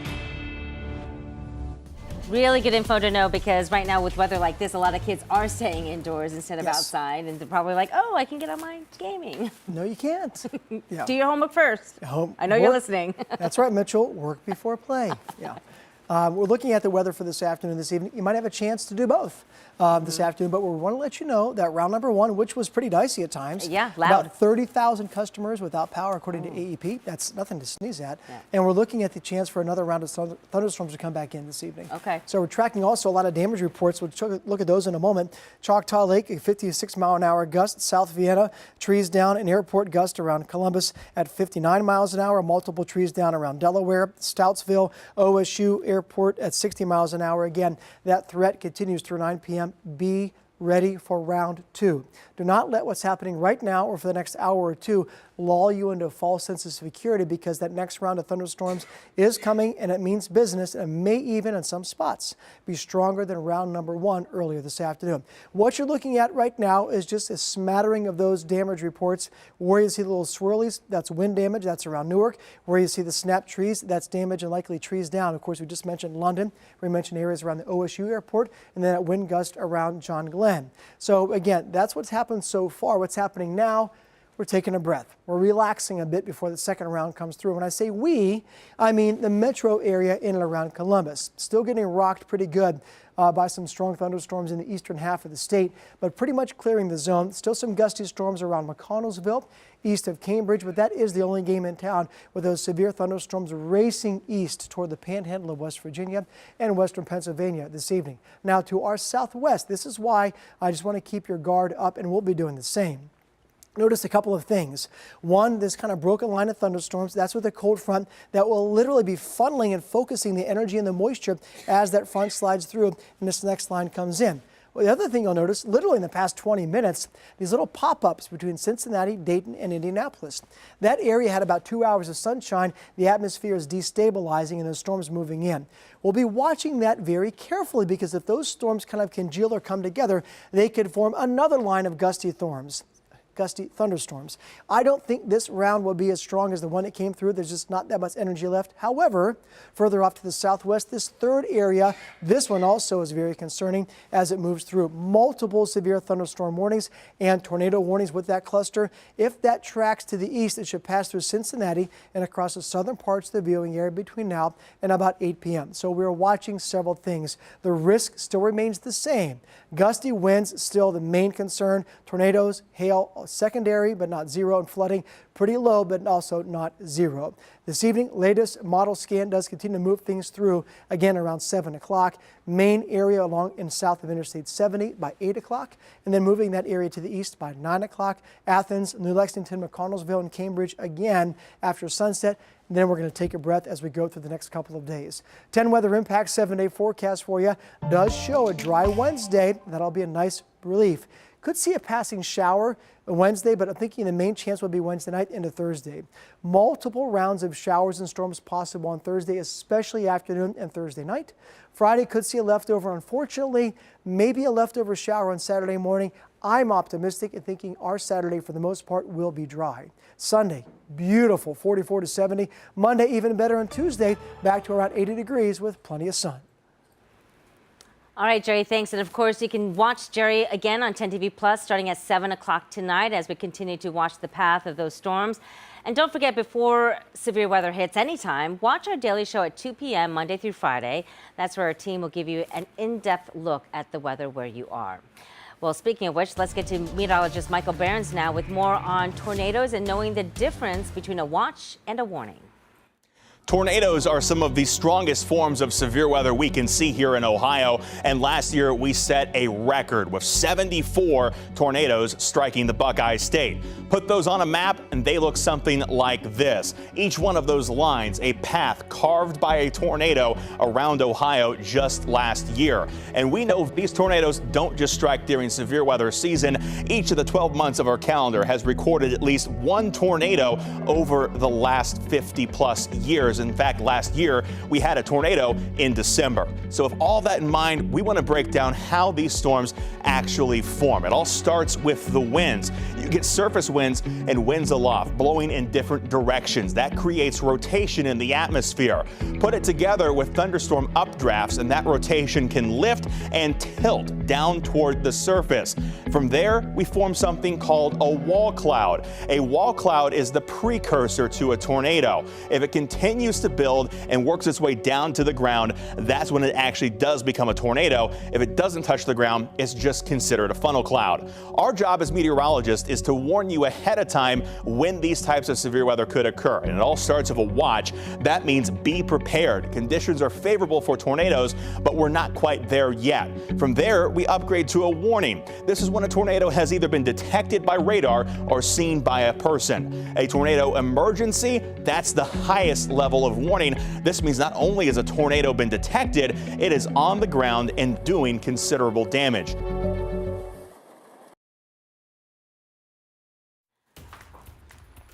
We're back now on 10 TV Plus with a focus on keeping you healthy. We all know brushing your teeth is important to prevent cavities and gum disease. But caring for the health of your mouth is also good for your overall health. This afternoon, reporter Mandy Gaither dives into the impact.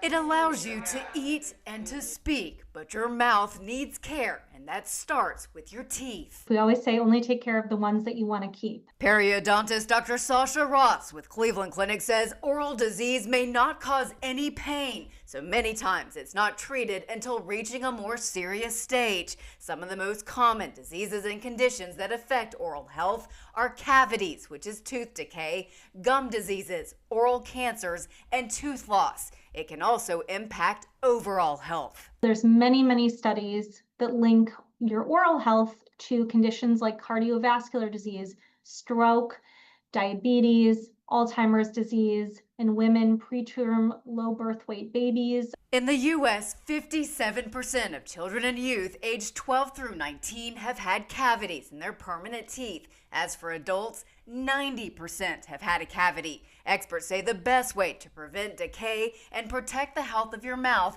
is by brushing teeth at least twice daily, flossing every day, limiting foods and drinks that are high in added sugar, and getting a checkup and professional cleaning at least yearly. It's super important to find a dentist and a dental hygienist that you work well with, and to not be afraid to go in and take care of your mouth. For Health Minute, I'm Mandy Gaither. And there's more. A new study shows your shower head and toothbrush might have hundreds of viruses. But don't worry, these aren't exactly harmful to you. They're bacteriophages, viruses that attack bacteria. Researchers at Northwestern University found many of these are in household items, and experts say this biodiversity could actually help develop treatments for antibiotic-resistant bacteria. And another new study found that chemicals in some household plastics called phthalates may have contributed to more than 10% of all deaths from heart disease back in 2018. They say that those chemicals that have this contribution to the risk factor can be also found in food packaging, clothing, furniture, and even children's toys. Experts say it is best to use glass containers to store your food and unscented detergent. Also, fresh fruits are better than canned, and experts say wash your hands a lot to help prevent and remove phthalate contamination. Well, that does it for your news here at 4. Thanks for watching us here on 10 TV Plus. You can continue to watch us here for the 5 and 6 o'clock news, or you can join us on cable in a few minutes as Yolanda joins us now for 10 TV News at 5. We'll be back in 2 minutes.